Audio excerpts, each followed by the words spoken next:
Okay तो sir हम लोग आज की क्लास में स्टार्ट करने जा रहे हैं एक नया चैप्टर जिसका नाम है मैनेजमेंट एंड एडमिनिस्ट्रेशन।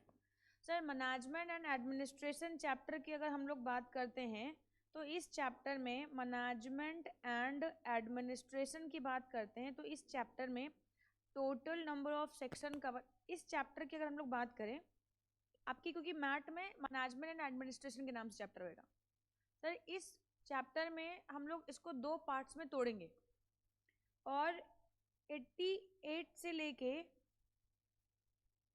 सेक्शन 95 तक के सेक्शंस को हम लोग एक जगह करेंगे, जिसको हम एक चैप्टर मानेंगे।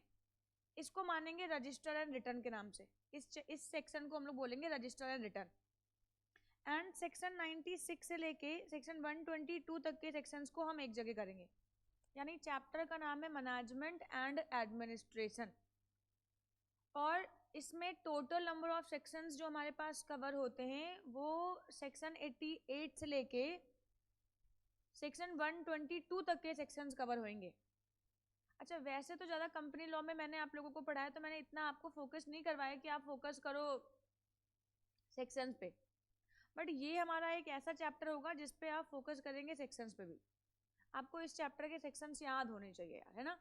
एंड ये वो चैप्टर है जिसका हम अपनी ज़िंदगी में प्रयोग भी बहुत ज़्यादा करेंगे।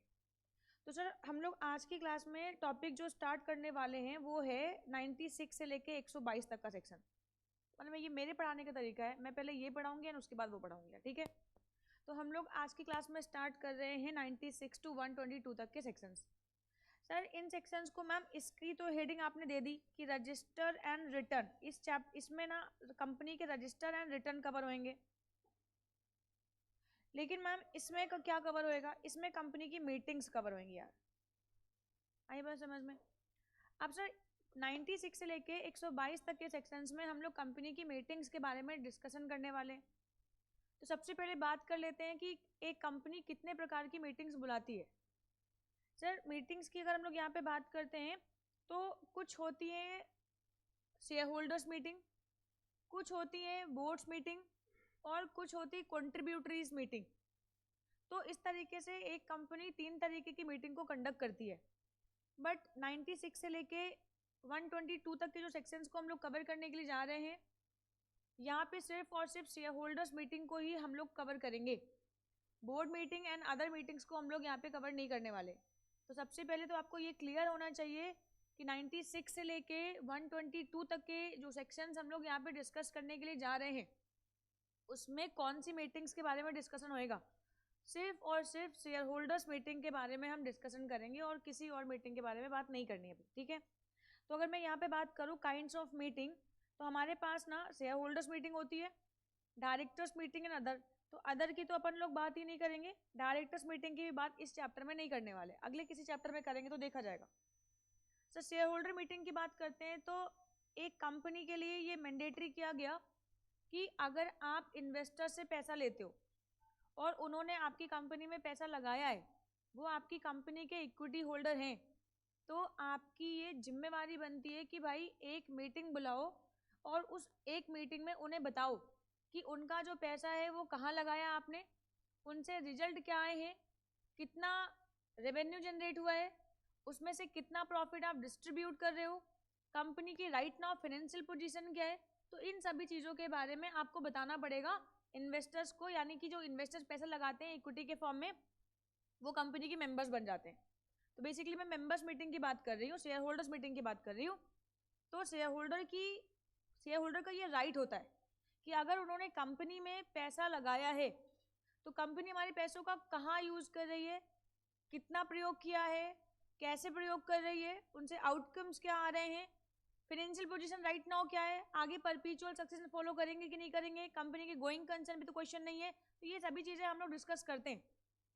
तो और ये आपका राइट भी होता है जानने का कि भाई आपका पैसा कहाँ लगा है ना। तो ये वाली बातें कहाँ पे करते हैं, शेयर होल्डर्स मीटिंग में करते हैं। अब शेयर होल्डर की 2 मीटिंग्स होती है, लिखा हुआ है देखो ब्रैकेट में, एक होगा एनुअल जनरल मीटिंग और एक होगा extra ordinary general meeting. Sir annual general meeting का मतलब है कि ये एक कंपनी की मैंडेटरी मीटिंग है, स्टैट्यूटरी मीटिंग है। कंपनी को हर साल ये मीटिंग कंडक्ट करना ही पड़ेगा, हर साल कंडक्ट करना पड़ेगा कंपनी को ये मीटिंग। अगर नहीं कंडक्ट किया तो पेनल्टी लगेगी। तो इसका मतलब है साल में एक मीटिंग, मेंबर्स की मीटिंग होगी एंड उस मीटिंग में सभी मेंबर्स पार्टिसिपेट कर सकते हैं। अब इसके अलावा ये तो एक मीटिंग है कि भाई साल में एक बार हम लोग मीटअप करेंगे। सर दूसरा आता है कि कभी कभी हो सकता है कि कंपनी के मेंबर्स को अचानक बीच में बात करना पड़े, तो कंपनी हो सकता है कि अभी मान लो कंपनी के जो प्रोडक्ट है वो मार्केट में बिक गए, कंपनी का नाम खराब हो गया, कंपनी के किसी सीईओ ने बहुत बड़ा फ्रॉड कर दिया, तो इस तरीके से कंपनी के ऊपर क्वेश्चन मार्क उठते हैं।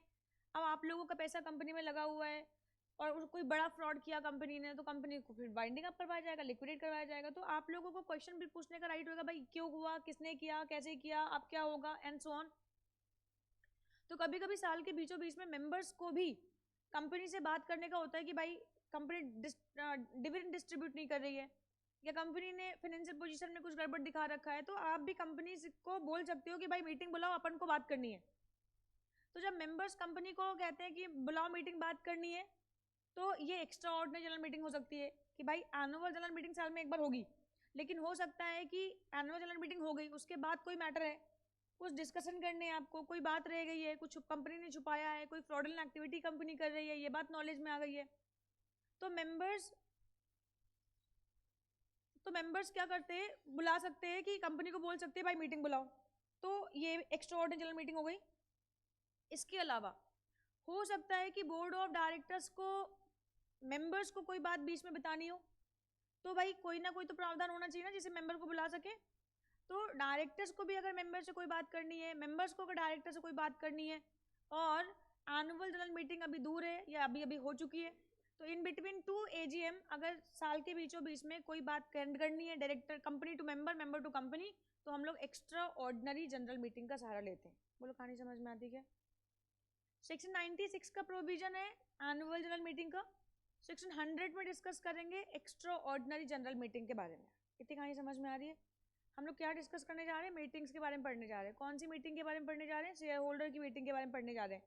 एंड शेयर होल्डर मीटिंग में कितने मीटिंग्स होंगे हमारे पास? 2 मीटिंग होंगे, एक होगी एनुअल जनरल मीटिंग और एक होगी एक्स्ट्रा ऑर्डिनरी जनरल मीटिंग, ठीक है। इन बिटवीन 2 AGM अगर मेंबर्स को कंपनी से या कंपनी को मेंबर से कोई बात करनी है तो वो EGM का सहारा लेंगे। अदरवाइज साल में एक स्टैट्यूटरी मीटिंग तो होनी है, ये कंपनी कंडक्ट करवाएगी हर साल यार, ठीक है। तो चलो एक काम करते हैं, एक एक करके बात कर लेते हैं, बट उसके पहले एक छोटा सा कॉन्सेप्ट और डिस्कस कर लेते हैं। और ये वाला सर, ये सेक्शन 102 है, ये जो टॉपिक हम लोग लिखा भी है, अच्छा लिखा है तो कोई बात नहीं सर, ये हमारा सेक्शन 102 होगा बिजनेसेस का। देखो कंपनी जो मीटिंग बुलाती है, मीटिंग करती है, भाई मीटिंग में क्या करेगी? अब जैसे मान लो फॉर एग्जाम्पल तानसू की मीटिंग है उसकी गर्लफ्रेंड के साथ, तो कॉमन सेंस से कुछ बातों पर डिस्कशन होएगा, कुछ चीज़ें होंगी, पापा ऐसे कह रहे, मम्मी ऐसे कह रही थी, ये हो रहा था, वो हो रहा था, कुछ बातें डिस्कस करी। ठीक वैसे भी कंपनी जब मेंबर्स को बुलाएगी तो कुछ ना कुछ तो बातचीत होएगी ना। तो बातचीत का क्या होएगी? तो कहते हैं वो बातचीत होंगे बिजनेस ट्रांजेक्शन। भाई कंपनी मेंबर्स को बुला रही है कि भाई आओ आके मिलते हैं, तो ऐसा नहीं है कि हाँ हाय हमने तुम्हें देख लिया, तुमने हमें देख लिया, बात खत्म हो गई। सर जी यहाँ पे है कि हम दोनों क्या करेंगे, कुछ बातों पे डिस्कशन करेंगे, है ना, मीटिंग इसलिए बुलाई जाती है। तो जनरली कंपनी क्या करती है, मीटिंग में बिजनेस ट्रांजेक्शन को डिस्कस करती है। अब बात करते हैं कंपनी के बिजनेसेस की। कंपनी मुख्यतः 2 प्रकार के बिजनेस को डिस्कस करती है, या तो वो ऑर्डिनरी बिजनेस होंगे या तो वो स्पेशल बिजनेस होंगे। अब बहुत ध्यान से समझना, और जब मैं आपसे ये टॉपिक आगे चल के कहीं पूछूं तो पूरी क्लास को पता होना चाहिए। अगर कोई भी ऐसा बच्चा है अगर बीच में नहीं बता पाया तो तुम बताओ क्या करो, पीट दूं? हाँ बोलो। तो इसको प्लीज ऐसे पढ़ना कि मैम रैंडमली कभी पूछ लेंगी। चैप्टर के सेक्शन आप देख के आपको पता लग गया होगा कि चैप्टर बहुत लंबा है, अभी ये लंबा चलेगा, तो बस ध्यान से सुनना और लॉजिकली सुनना यार, और दिमाग में बिठाना।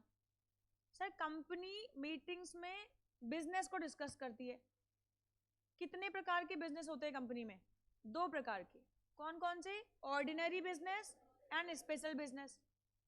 ऑर्डिनरी बिजनेस का मतलब सर वो बिजनेस, ऑर्डिनरी बिजनेस का मतलब सर 4 बिजनेस होते हैं। ऑर्डिनरी बिजनेस का मतलब 4, और इनके अलावा जितने बिजनेस होंगे वो सारे क्या होंगे? स्पेशल। तो अगर हम बात करें तो एक कंपनी ना 4 बिजनेस, एक कंपनी में यहाँ पे देखो कंपनी मीटिंग में क्या डिस्कस करती है? बिजनेस को। ठीक है मैम। सर कितने प्रकार के बिजनेस होते हैं? 2। कौन कौन से हुए? तो मैंने कहा एक ऑर्डिनरी और एक स्पेशल। अच्छा अब यहाँ पे देखो सर ऑर्डिनरी बिजनेस कितने? 4। कौन कौन से? सर देखो ऑर्डिनरी बिजनेस वो बिजनेस है जो कंपनी हर साल करती है। ऑर्डिनरी नाम से लग रहा है ना कि ऑर्डिनरी है। जैसे फॉर एग्जांपल मैं ये वाली ड्रेस हफ्ते में एक बार या 2 हफ्ते में एक बार मैं पहन लेती हूँ तो ये ऑर्डिनरी ड्रेस है। बट कोई ड्रेस मैं साल में एक बार ही पहनूं तो वो कोई स्पेशल ड्रेस होगी, कोई स्पेशल ओकेजन होएगा। तो इसका मतलब ऑर्डिनरी बिजनेस यानी कि ये नॉर्मल बिजनेस है, ये कंपनी हर साल ट्रांजैक्ट करेगी। स्पेशल बिजनेस कुछ ऐसे बिजनेस होते हैं जो कंपनी कभी कभी ट्रांजैक्ट करती है। जैसे अच्छा ये बताओ क्या कंपनी हर साल ही आईपीओ निकालती है? कॉस्ट नॉट, है ना। हर साल तो उसे पैसों की आवश्यकता नहीं पड़ती। एक बार 10,000 करोड़ मंगवा लिए, एक प्रोजेक्ट में लगाए, उस प्रोजेक्ट पे काम किया, फिर कोई नया प्रोजेक्ट लॉन्च किया तो फिर करेंगे यार। तो इसका मतलब ये हो गया कि एक कंपनी की अगर हम लोग बात करें तो कुछ ऐसे बिजनेसेस होते हैं जो साल में हर साल होते हैं, कुछ ऐसे बिजनेस होते हैं जो कभी कभी होते हैं। जैसे शेयर्स को इशू करना, डिबेंचर्स को इशू करना, बाईबैक करना, रिडक्शन ऑफ शेयर करना, ये क्या है? ये कुछ ऐसी ट्रांजेक्शन है जो कभी कभी होते हैं। बट कुछ ऐसी ट्रांजेक्शन होती है जो हर साल होती है। तो जो ट्रांजेक्शन हर साल हो वो क्या कहलाएगी? ऑर्डिनरी। जो ट्रांजेक्शन कभी कभी हो वो क्या कहलाएगी? स्पेशल। इतनी बात समझ में आ गई। अब ऑर्डिनरी बिजनेस कितने? 4। अच्छा ये बताओ कंपनी एक फाइनेंशियल ईयर में क्या करेगी भाई? कंपनी पूरे एक फाइनेंशियल ईयर में प्रॉपर सारी ट्रांजेक्शन वगैरह कर रही होगी। फाइनेंशियल साल के आखिरी में जब 31 मार्च को क्लोजिंग हो जाएगी तो क्या बुक्स ऑफ अकाउंट्स बनाएगी?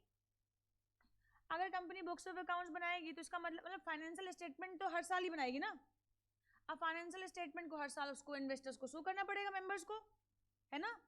तो कंपनी के फाइनेंशियल स्टेटमेंट्स का एडॉप्शन भाई ये तो हर साल होएगा। कंपनी फाइनेंशियल ईयर में बिजनेस करेगी, 31 मार्च को क्लोजिंग होगी, क्या हर कंपनी को हर साल फाइनेंशियल स्टेटमेंट बनाने पड़ते हैं? बनाने पड़ते हैं।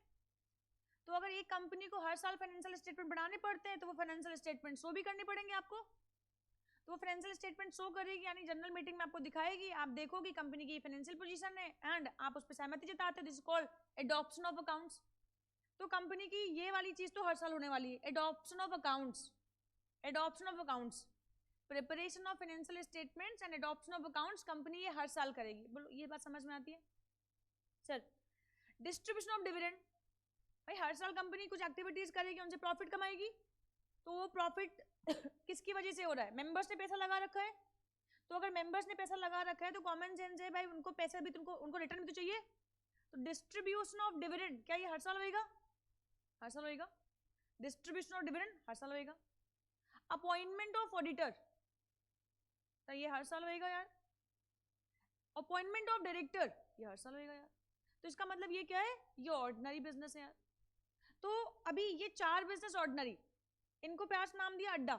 Adoption of accounts, declaration of dividend, सबका आखिरी वाला अक्षर ले रहे हैं ना, एडॉप्शन ऑफ अकाउंट्स, अकाउंट्स का ए, डिक्लेरेशन ऑफ डिविडेंड, डिविडेंड का डी, ठीक है। अपॉइंटमेंट ऑफ डायरेक्टर, डायरेक्टर का D, and appointment of auditor, auditor का ए। तो इससे बना क्या? अड्डा। तो ये 4 बिजनेस क्या हो गए? हर साल के हो गए। तो ये 4 क्या है? ऑर्डिनरी है। एंड इन 4 को छोड़ के जितने बिजनेस है सब स्पेशल है। शेयर्स को इशू करना, डिवेंचर को इशू करना, प्रेफरेंस शेयर को इशू करना, रिडेम्पशन करना, बाईबैक करना, रिडक्शन करना, ये सभी चीजें क्या हो जाएंगी? स्पेशल। बोले थी कहीं समझ में आई? बहुत महत्वपूर्ण बात बताने जा रही हूँ, समझना ध्यान से। मुन्ना कंपनी के ऑर्डिनरी बिजनेस सिर्फ और सिर्फ एनुअल जनरल मीटिंग में ही ट्रांजैक्ट होंगे। कंपनी के ऑर्डिनरी बिजनेस सिर्फ और सिर्फ एनुअल जनरल मीटिंग में ही ट्रांजैक्ट होंगे। भाई ये हर साल होने, तो कौन सी मीटिंग हर साल होती है? एजीएम। तो ये बिजनेस कहां पे ट्रांजैक्ट होंगे? एजीएम में। आई कहानी समझ में यार। स्पेशल बिजनेस जो है वो एजीएम में भी ट्रांजैक्ट हो सकते हैं और ईजीएम में भी हो सकते हैं। यानी ये वो बिजनेस है, देखो मैंने लिखा भी यहाँ पे, ये वो बिजनेस है जो एजीएम में भी ट्रांजैक्ट हो सकते हैं और ईजीएम में भी ट्रांजैक्ट हो सकते हैं, है ना मुन्ना? ये वो बिजनेस है जो एजीएम में भी ट्रांजैक्ट हो सकते हैं और ईजीएम में भी हो सकते हैं, दोनों में। बट जो ऑर्डिनरी में सिर्फ और सिर्फ एजीएम में डिस्कस होंगे। देखो हिंदी में लिख दिया क्योंकि हमको पता है तुम्हारी अंग्रेजी कमजोर है। ऑर्डिनरी बिजनेस कहां ट्रांजैक्ट होंगे? सिर्फ और सिर्फ एजीएम में, और स्पेशल बिजनेस कहाँ ट्रांजेक्ट होंगे, एजीएम और ईजीएम दोनों में। बोलो इतनी कहीं समझ में आती क्या? मतलब हम लोग डिस्कस करें मीटिंग्स का पोर्शन, मीटिंग्स के पोर्शन में हाँ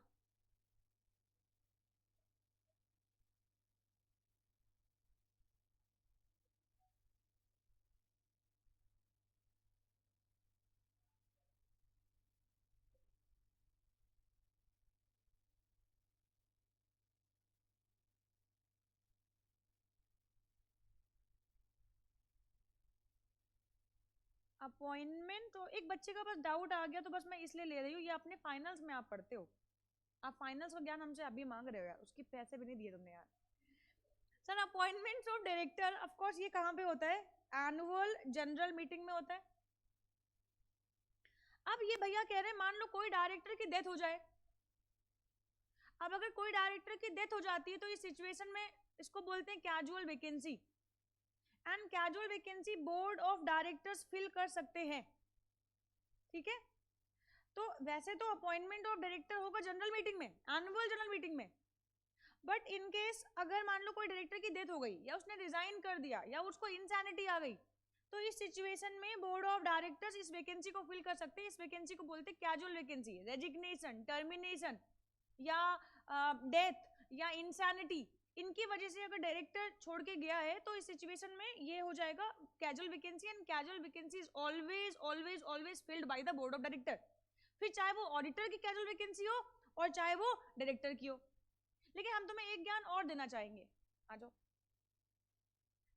रिलायंस कंपनी है, रिलायंस कंपनी में मुकेश भाई चेयरमैन है, चेयरपर्सन है, और उनकी बिटिया रानी, बिटिया रानी का नाम क्या है, ये सबको पता है सर, बिटिया रानी का नाम ईशा है। और ये मैडम क्या हुआ, ये पढ़ के आई अचानक से, मतलब किसी यूनिवर्सिटी में पढ़ती थी, अब इनकी साल के बीचों बीच में पढ़ाई खत्म हो गई। अपॉइंटमेंट ऑफ डायरेक्टर कहाँ पे होएगा, एजीएम में होगा, बट साल के बीचों बीच में ये अचानक से भाई आ गई है यार। अब एजीएम अभी अभी 2 महीने पहले हुई है, अगली एजीएम होगी 10 महीने बाद या 12 महीने बाद होगी। मैडम पढ़ के आ गई, अब मैडम क्या करे यार, अब मैडम कह रही पापा हमको डायरेक्टर बना दो अपनी कंपनी का, हम भी देखेंगे कंपनी, तो पापा कह रहे हैं यार अब तो एजीएम निकल गई, अब क्या करें। तो समटाइम्स ऐसा होता है कि मिड ऑफ द सेशन अगर मान लो कोई डायरेक्टर अपॉइंट करना पड़ जाए, तो उस सिचुएशन में अपन लोग क्या करते हैं, एक्स्ट्रा ऑर्डिनरी जनरल मीटिंग बुला के इनका अपॉइंटमेंट करवा लेंगे वहां पे, और फिर जब अगली एनुअल जनरल मीटिंग आएगी तो उसमें अपन लोग क्या करेंगे, इनको कंफर्मेशन दिलवा देंगे मेंबर से। आई बात समझ में? एक्चुअली डायरेक्टर्स का जब कॉन्सेप्ट पढ़ोगे ना, तो डायरेक्टर कॉन्सेप्ट पढ़ोगे, कुछ होते हैं ऑल्टरनेट डायरेक्टर, नॉमिनल डायरेक्टर, है ना, एडिशनल डायरेक्टर। ईशा अंबानी इस समय एडिशनल डायरेक्टर कैटेगरी में आएंगी कि साल के बीचों बीच में कंपनी ने अचानक एक डायरेक्टर को और अपॉइंट कर लिया, ये एडिशनल डायरेक्टर है, एंड एडिशनल डायरेक्टर को ईजीएम में अपॉइंट कर सकते हो। अब क्योंकि लेकिन ये आगे की बात है ना, ये तो फाइनल्स की बात होगी ना, तो मैं वो नहीं बताना चाह रही थी आपको कि अगर बीचों बीच में, साल के बीचों बीच में, याद आ रहा है श्रेया, साल के बीचों बीच में अगर किसी डायरेक्टर को अपॉइंट करना पड़ जाए तो उसको बोलते हैं एडिशनल डायरेक्टर, तो हम उसको ईजीएम में अपॉइंट कर सकते हैं। फिर जब एनुअल जनरल मीटिंग आएगी तो हम उसमें क्या कर लेंगे, फिर से रेजोल्यूशन पास करवा लेंगे। ऑल्टरनेट डायरेक्टर, ये तो एडिशनल हो गया, एक होता है एडिशनल डायरेक्टर।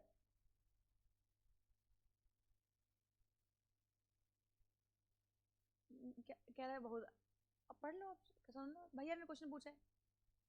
एक होता है alternate director, alternate director, alternate क्या होता है, जैसे मान लो for example Anant Ambani company के डायरेक्टर है, अनंत अंबानी चले गए आउटसाइड इंडिया, अनंत अंबानी चले गए आउटसाइड इंडिया।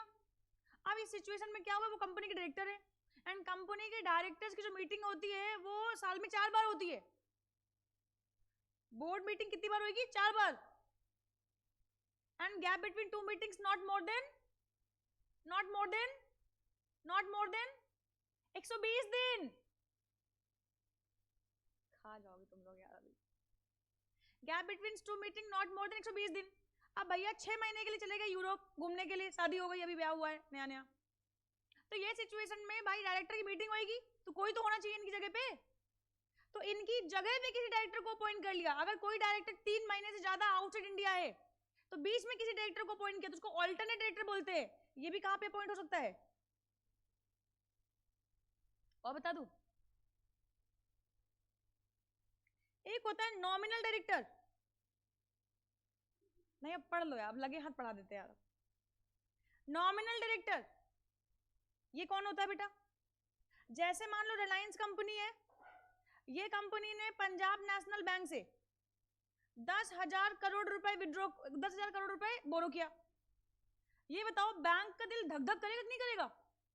10,000 करोड़ दिए बैंक ने, कल को अगर ये कंपनी ने नहीं दिया, वापस किया, या गलत जगह इन पैसों को यूज कर लिया, तो ये सिचुएशन में पीएनबी का पैसा डूब जाएगा।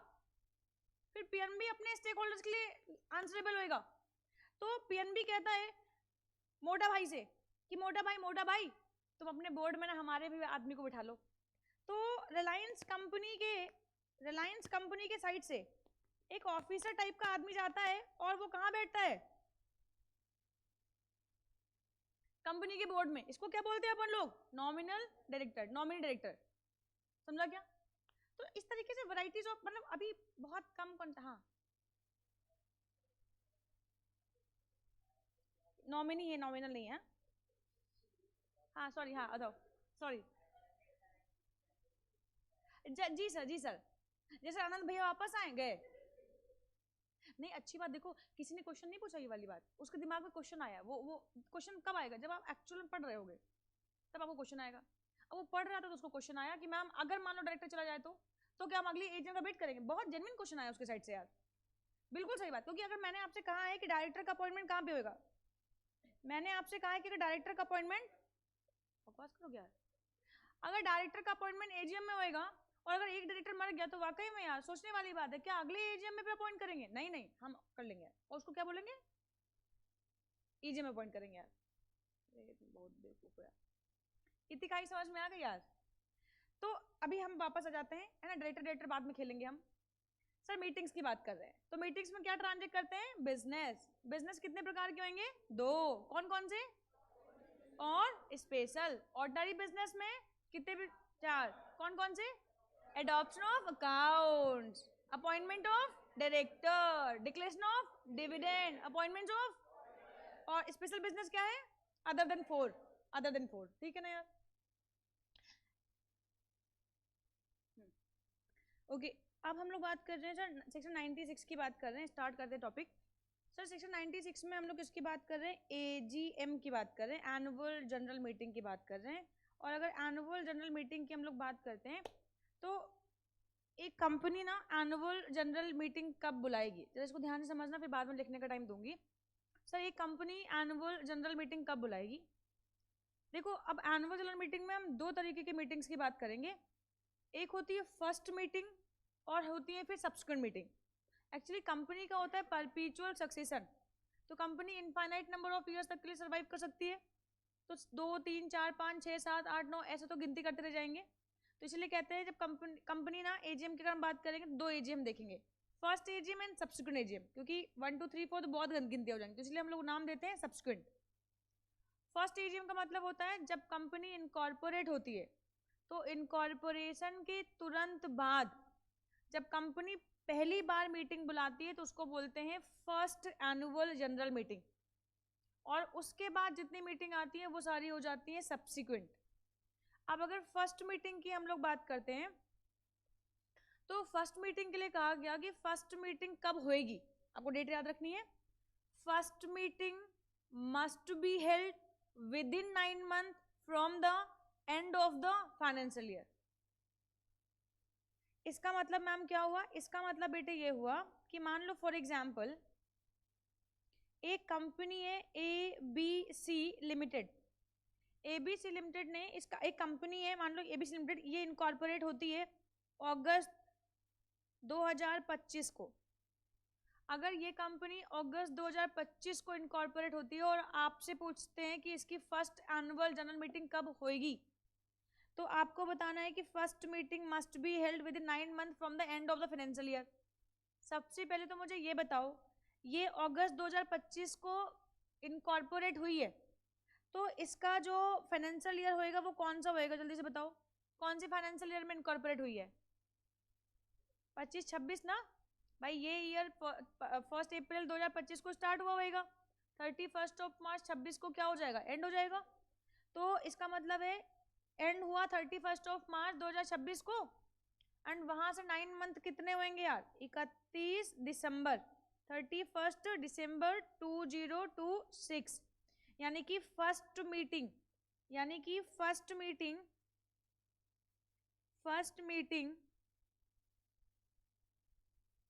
must be held within 9 month from the end of the financial year। मैं ये भी लिख देती हूँ, from the end of the financial year। Financial year and हो गया 31 मार्च 26 को।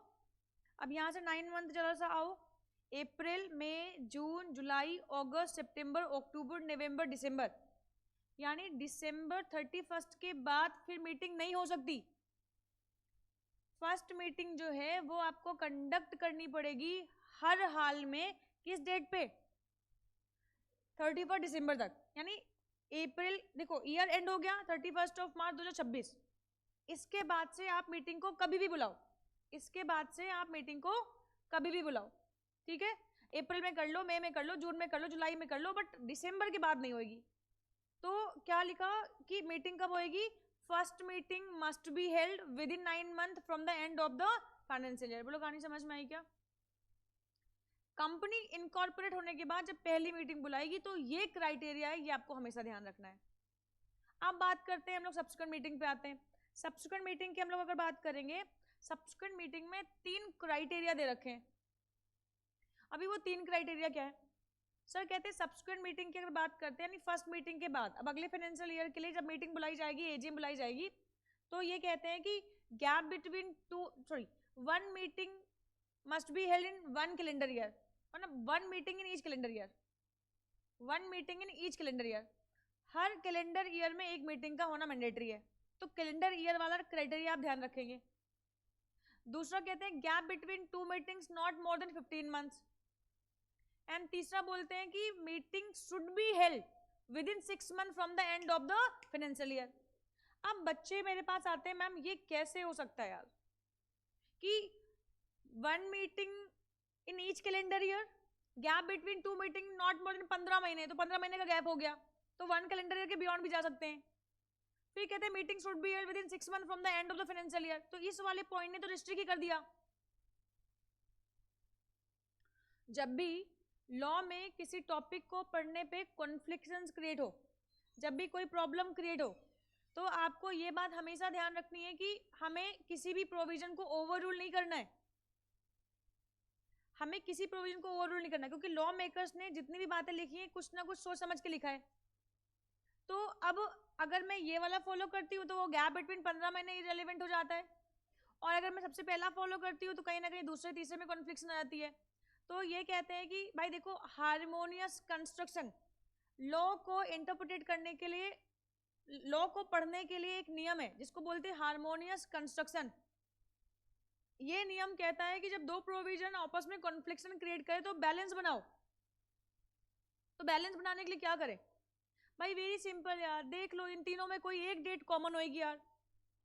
भाई ये बताओ, सबसे पहले थर्ड वाला पॉइंट लेते हैं, कहते हैं कि मीटिंग शुड बी हेल्ड, क्योंकि यहाँ पे देखो ना रिजिड लैंग्वेज यूज किए, रिजिड लैंग्वेज यूज करिए, शुड का मतलब है मीटिंग 6 महीने के अंदर अंदर होनी चाहिए, तो ये काफी रिजिड है। तो एक काम करते हैं, हम इसको ध्यान में रखते हैं, meeting should be held with in 6 month from the end of the financial year, यानी कि फाइनेंशियल ईयर एंड कब होता है? 31 मार्च को, एंड मीटिंग हो जानी चाहिए 30 सितंबर तक। 30 सितंबर तक हर हाल में आपकी मीटिंग हो जानी चाहिए, क्योंकि यहाँ पे शुड वर्ड यूज किया है।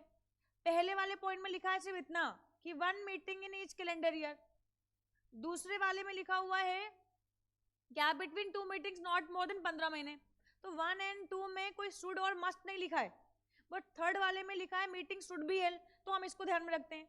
तो मीटिंग शुड बी हेल्ड, तो इसका मतलब ये हो गया कि हम 30 सितंबर ले लेते हैं डेट को, तो 30 सितंबर ले लिया। ये बताओ 15 महीनों में कहीं 30 सितंबर आ रहा होगा तो हम वो ले लेंगे, एंड एक कैलेंडर ईयर में सितंबर आएगा कि नहीं आएगा? आएगा।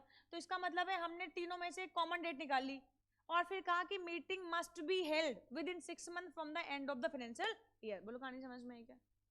तो सर यहाँ पे ना बच्चों को बड़ी कंफ्यूजन आती है, बहुत सारे बच्चे बियॉन्ड द बैच मतलब आप ऑफिस में डाउट लेके आते हो कि मैम ये कैसे हो सकता है यार, है ना, तो ये यहीं पे क्लियर कर लो यार कि first meeting and subsequent meeting, first meeting must be held with in 9 months from the end of the financial year, and subsequent meeting में 3 क्राइटेरिया, एंड तीनों के बीच में क्या होगा, देखो प्लस का साइन लगा हुआ है, देखो प्लस का साइन लगा हुआ है, प्लस का मतलब है हम इसको भी फॉलो करेंगे, इसको भी करेंगे और इसको भी करेंगे यार, ठीक है, प्लस का मतलब यही हुआ ना, अगर और होता तो ये करते, प्लस है तो तीनों को एक साथ पढ़ेंगे, कंबाइन पढ़ेंगे। तो पहला क्राइटेरिया क्या है, 1 meeting in each calendar year and gap between 2 meetings not more then 15 महीने, and meeting should be held with in 6 months from the end of the financial year. बोलो कहानी समझ में आई क्या? अब मेरे प्रिय विद्यार्थियों, तीनों में एक डेट कॉमन निकाल लिया, कौन सी डेट कॉमन आई, 30 सितंबर। तो इसका मतलब आपसे अगर कोई पूछेगा कि मीटिंग कब तक हो जानी चाहिए, meeting must be held with in 6 months from the end of the financial year. और कोई पूछेगा ये 2 पॉइंट रेलिवेंट नहीं है, तो कहना है नहीं, लॉ मेकर्स जो भी लिखते हैं सब सोच समझ के लिखते हैं, अपन ने क्या करना, अगर 2 प्रोविजन कॉन्फ्लिक्शन क्रिएट करे तो हार्मोनियस कंस्ट्रक्शन एक प्रोविजन है उसको यूज करते। क्लियर? तो एक काम करो फटाक से, 1 मिनट यार, ये वाली कहानी हो गई। एक्सटेंशन पीरियड सब्सिक्वेंट मीटिंग के लिए कितना मिलेगा, मैक्सिमम 3 month का, and granted by the ROC, and there is no extension period for the first meeting यार। चलो ना, अब हम लोग बात करते हैं टाइम एंड प्लेस की बात कर लेते हैं यार, एंड टाइम एंड प्लेस की बात करेंगे, यहाँ पे आ जाओ sir, time place and day की बात करते हैं। तो हमारी जो मीटिंग है वो किस दिन होनी चाहिए, किस टाइम पे होनी चाहिए, एंड किस प्लेस पे होनी चाहिए। तो सर यहाँ पे कहते हैं कि जो मीटिंग का टाइम है वो बिजनेस आवर्स होना चाहिए, आप ये बिजनेस आवर्स लिखेंगे, फिर एग्जाम्पल पे लिखेंगे कि बिजनेस आवर्स मीन्स 9 to 6। आप सुनो ध्यान से, अब बच्चे कहते हैं 9 बजे शुरू हो 6 बजे खत्म हो जाए, नहीं ऐसा नहीं है सर, मीटिंग कब तक चलेगी ये तो डिपेंड करता है ना कि जो बिजनेस हम ट्रांजेक्ट करने के लिए बैठे हैं वो ट्रांजेक्ट हो जाए। वैसे तो हर चीज का जो समय होता है वो ऑलरेडी तय होता है कि भाई इतने टाइम पीरियड में ये होगा, इतने टाइम पीरियड में ये होगा, बट कभी कभी ऐसा हो सकता है किसी बात पे कोई विवाद हो जाए, कोई मीटिंग का टाइम पीरियड खिंच जाए, तो ये कहते हैं कि देखो मीटिंग का स्टार्ट होने का जो टाइम पीरियड है वो इन बिटवीन 9 to 6 होना चाहिए, लेकिन तो चलती रहेगी यार फिर। तो ऐसा मैं ये कहने का मतलब नहीं कि 9 to 6 का मतलब ये मत समझिएगा कि मीटिंग 9 बजे शुरू हो और 6 बजे खत्म हो जाए, इन बिटवीन 9 to 6 वो स्टार्ट हो जाए, मतलब 5 बजे भी मीटिंग स्टार्ट हो जाए, 5 बजे स्टार्ट हो जाए, बिजनेस आवर्स में स्टार्ट हो जाए। आई बात समझ में? एंडिंग का कोई टाइम पीरियड नहीं है। फिर कहते हैं प्लेस, सर प्लेस कहाँ पे मीटिंग होगी, सिटी, टाउन और village where registered office of the company situated और रजिस्टर्ड ऑफिस। फिर आगे कहते हैं day, any day except national holiday, कोई भी दिन हो सकता है, बस नेशनल हॉलीडे नहीं होना चाहिए, है ना, इतना कर लो, फिर मैं आगे बढ़ाऊं। अभी पिछले एग्जाम में ये क्वेश्चन आया था कि in case of unlisted company, अगर अनलिस्टेड कंपनी है तो AGM conducted anywhere in India, तो इसका मतलब कॉमन सेंस ये किसके लिए बात बन जाती है, लिस्टेड के लिए बात बन जाती है। तो अनलिस्टेड के लिए, in case of unlisted company AGM conducted anywhere in India, लेकिन consented by all the members, लेकिन पहले कंसेंट ले लेंगे सभी मेंबर्स की। तो यहाँ पे लेकिन वर्ड है, यानी कि यहाँ पे कंसेंट अगर नहीं हुई तो नहीं होगा। तो ये बात ध्यान रखना, रेड कलर से लिखा हुआ, तो इसका मतलब है ये बात आपके लिए महत्वपूर्ण होगी, और आपके इंस्टीट्यूट ने भी रिसेंटली इस पे क्वेश्चन भी पूछा।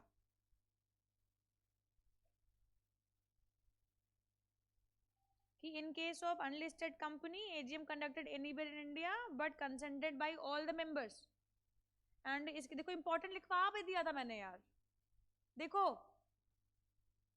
एंड इसके अलावा तो ये वाली कहानी अगर consent of all the member होएगी तो कहीं भी हो सकती है, अदरवाइज फिर रजिस्टर ऑफिस पे होगी या सिटी, टाउन और विलेज जहाँ पे रजिस्टर ऑफिस सिचुएटेड वहां पे होगी। क्या हुआ, तुम कहाँ रह गई थी बेटा?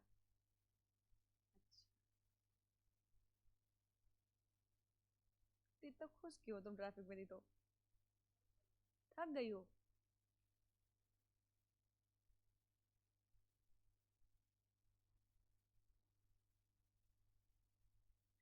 चले आगे बढ़े यार। Day, time and place of AGM, sir AGM shall be held on any day not being a national holiday. National holiday का मतलब समझते हो? कितने होते हैं नेशनल हॉलीडे? 3 होते हैं, कौन कौन से?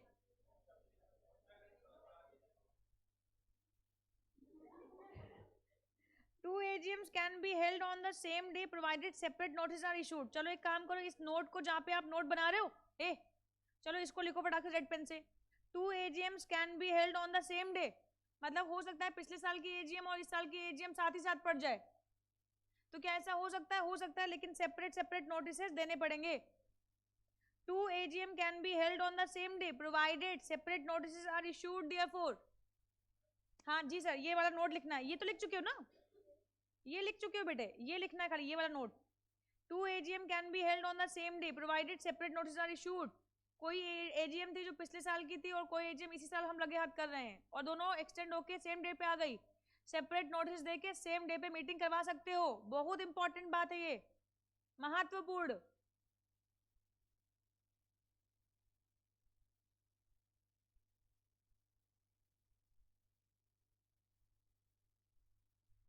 Sir time, AGM shall be held during business hour, ये तो आप लोगों को सबको पता ही है मुन्ना, हमने बता ही दिया आप लोगों को। प्लेस की बात करते हैं, AGM shall be held at a registered office of the company or at some other place within the town city or village of the company situated. अच्छा मैम, अब सुनो ध्यान से यार। ओके मैम, फिर मैंने आप लोगों को ये वाली बात, देखो आपके इंस्टीट्यूट ने यहाँ से क्वेश्चन पूछा, ये कुन्ने से क्वेश्चन सबसे वाला उठाया है ना। तो यहाँ पे कहते हैं AGM of unlisted company may be held at any place in India if consent is given in writing or by electronic mode by all the members in advance. आई बात समझ में? ये वाली बात बहुत महत्वपूर्ण है यार। अब एक पॉइंट और रह गया, in case of government company AGM shall be held at the register office of the company or such other place within the city town or village which register office of the company is situated, such other place as the central government may approved in this behalf। अच्छा, अब जल्दी से मुझे बताओ कि मैंने कितनी बातें आप लोगों को बताई। मैंने आपको बताया कि डे टाइम एंड प्लेस से संबंधित प्रोविजन एजीएम का है ना। डे का मतलब है कोई भी दिन हो सकता है बट नेशनल हॉलीडे नहीं होना चाहिए। टाइम का मतलब इन बिटवीन 9 to 6 वो स्टार्ट हो जानी चाहिए। प्लेस का मतलब हो सकता है कि सिटी टाउन और village where register office of the company situated और रजिस्टर ऑफिस, है ना। But in case of unlisted companies AGM कहाँ हो सकती है? पूरी इंडिया में कहीं पे भी हो सकती है, anywhere in India but consented by all the members. In case of government company register office में होगी, बट अगर गवर्नमेंट ने किसी और प्लेस के लिए अप्रूव कर दिया तो एनीवेयर इन इंडिया। क्लियर आप लोगों को ये वाली बात? पक्का पक्का। तो 3 बातें इंपॉर्टेंट थी। अब सर एक बात और आती है, वो है सेक्शन 8 कंपनी के रिस्पेक्ट में यार, है ना। तो सेक्शन 8 कंपनी के रिस्पेक्ट में इसको भी अगला नोट ही ऐड करेंगे आप। सर रिलैक्सेशन, सबसे बड़ी हेडिंग बनाओ, relaxation for section 8 company, relaxation for section 8 company, relaxation for section 8 company. Time, date and place of each AGM can be decided by BOD. बाप रे बाप, यहाँ पे तो कितनी बड़ी रिलैक्सेशन मिल गई है। Time, date and place of each AGM can be decided by BOD subject to the directions given by the company in general meeting. Okay ma'am, समझ में आ गई हमको ये बात।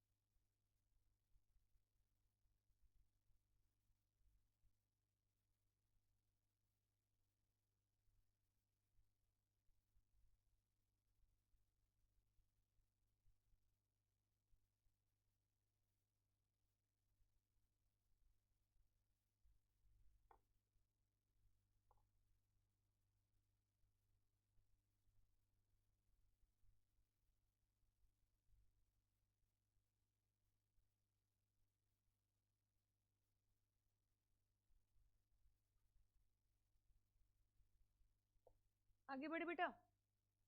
ओके सर, हम लोग किसके बारे में बात करें? एजीएम के बारे में, ना। एजीएम में हम 2 तरीके के एजीएम की बात करें, एक फर्स्ट और एक subsequent. First AGM must be held with in 9 months from the end of the financial year. Subsequent AGM की बात करते हैं, 3 क्राइटेरिया, कौन कौन से? 1 meeting in each calendar year, gap between 2 meetings not more then 15 महीने, meeting must be held with in from the end of the financial year, ठीक है। फिर बात करते हैं डे टाइम एंड प्लेस के रिस्पेक्ट में यार। Day time and place, day कौन सा होना चाहिए? एनी डे एक्सेप्ट नेशनल, कि संडे हो सकता है। अच्छा, प्लेस कौन सा होना चाहिए?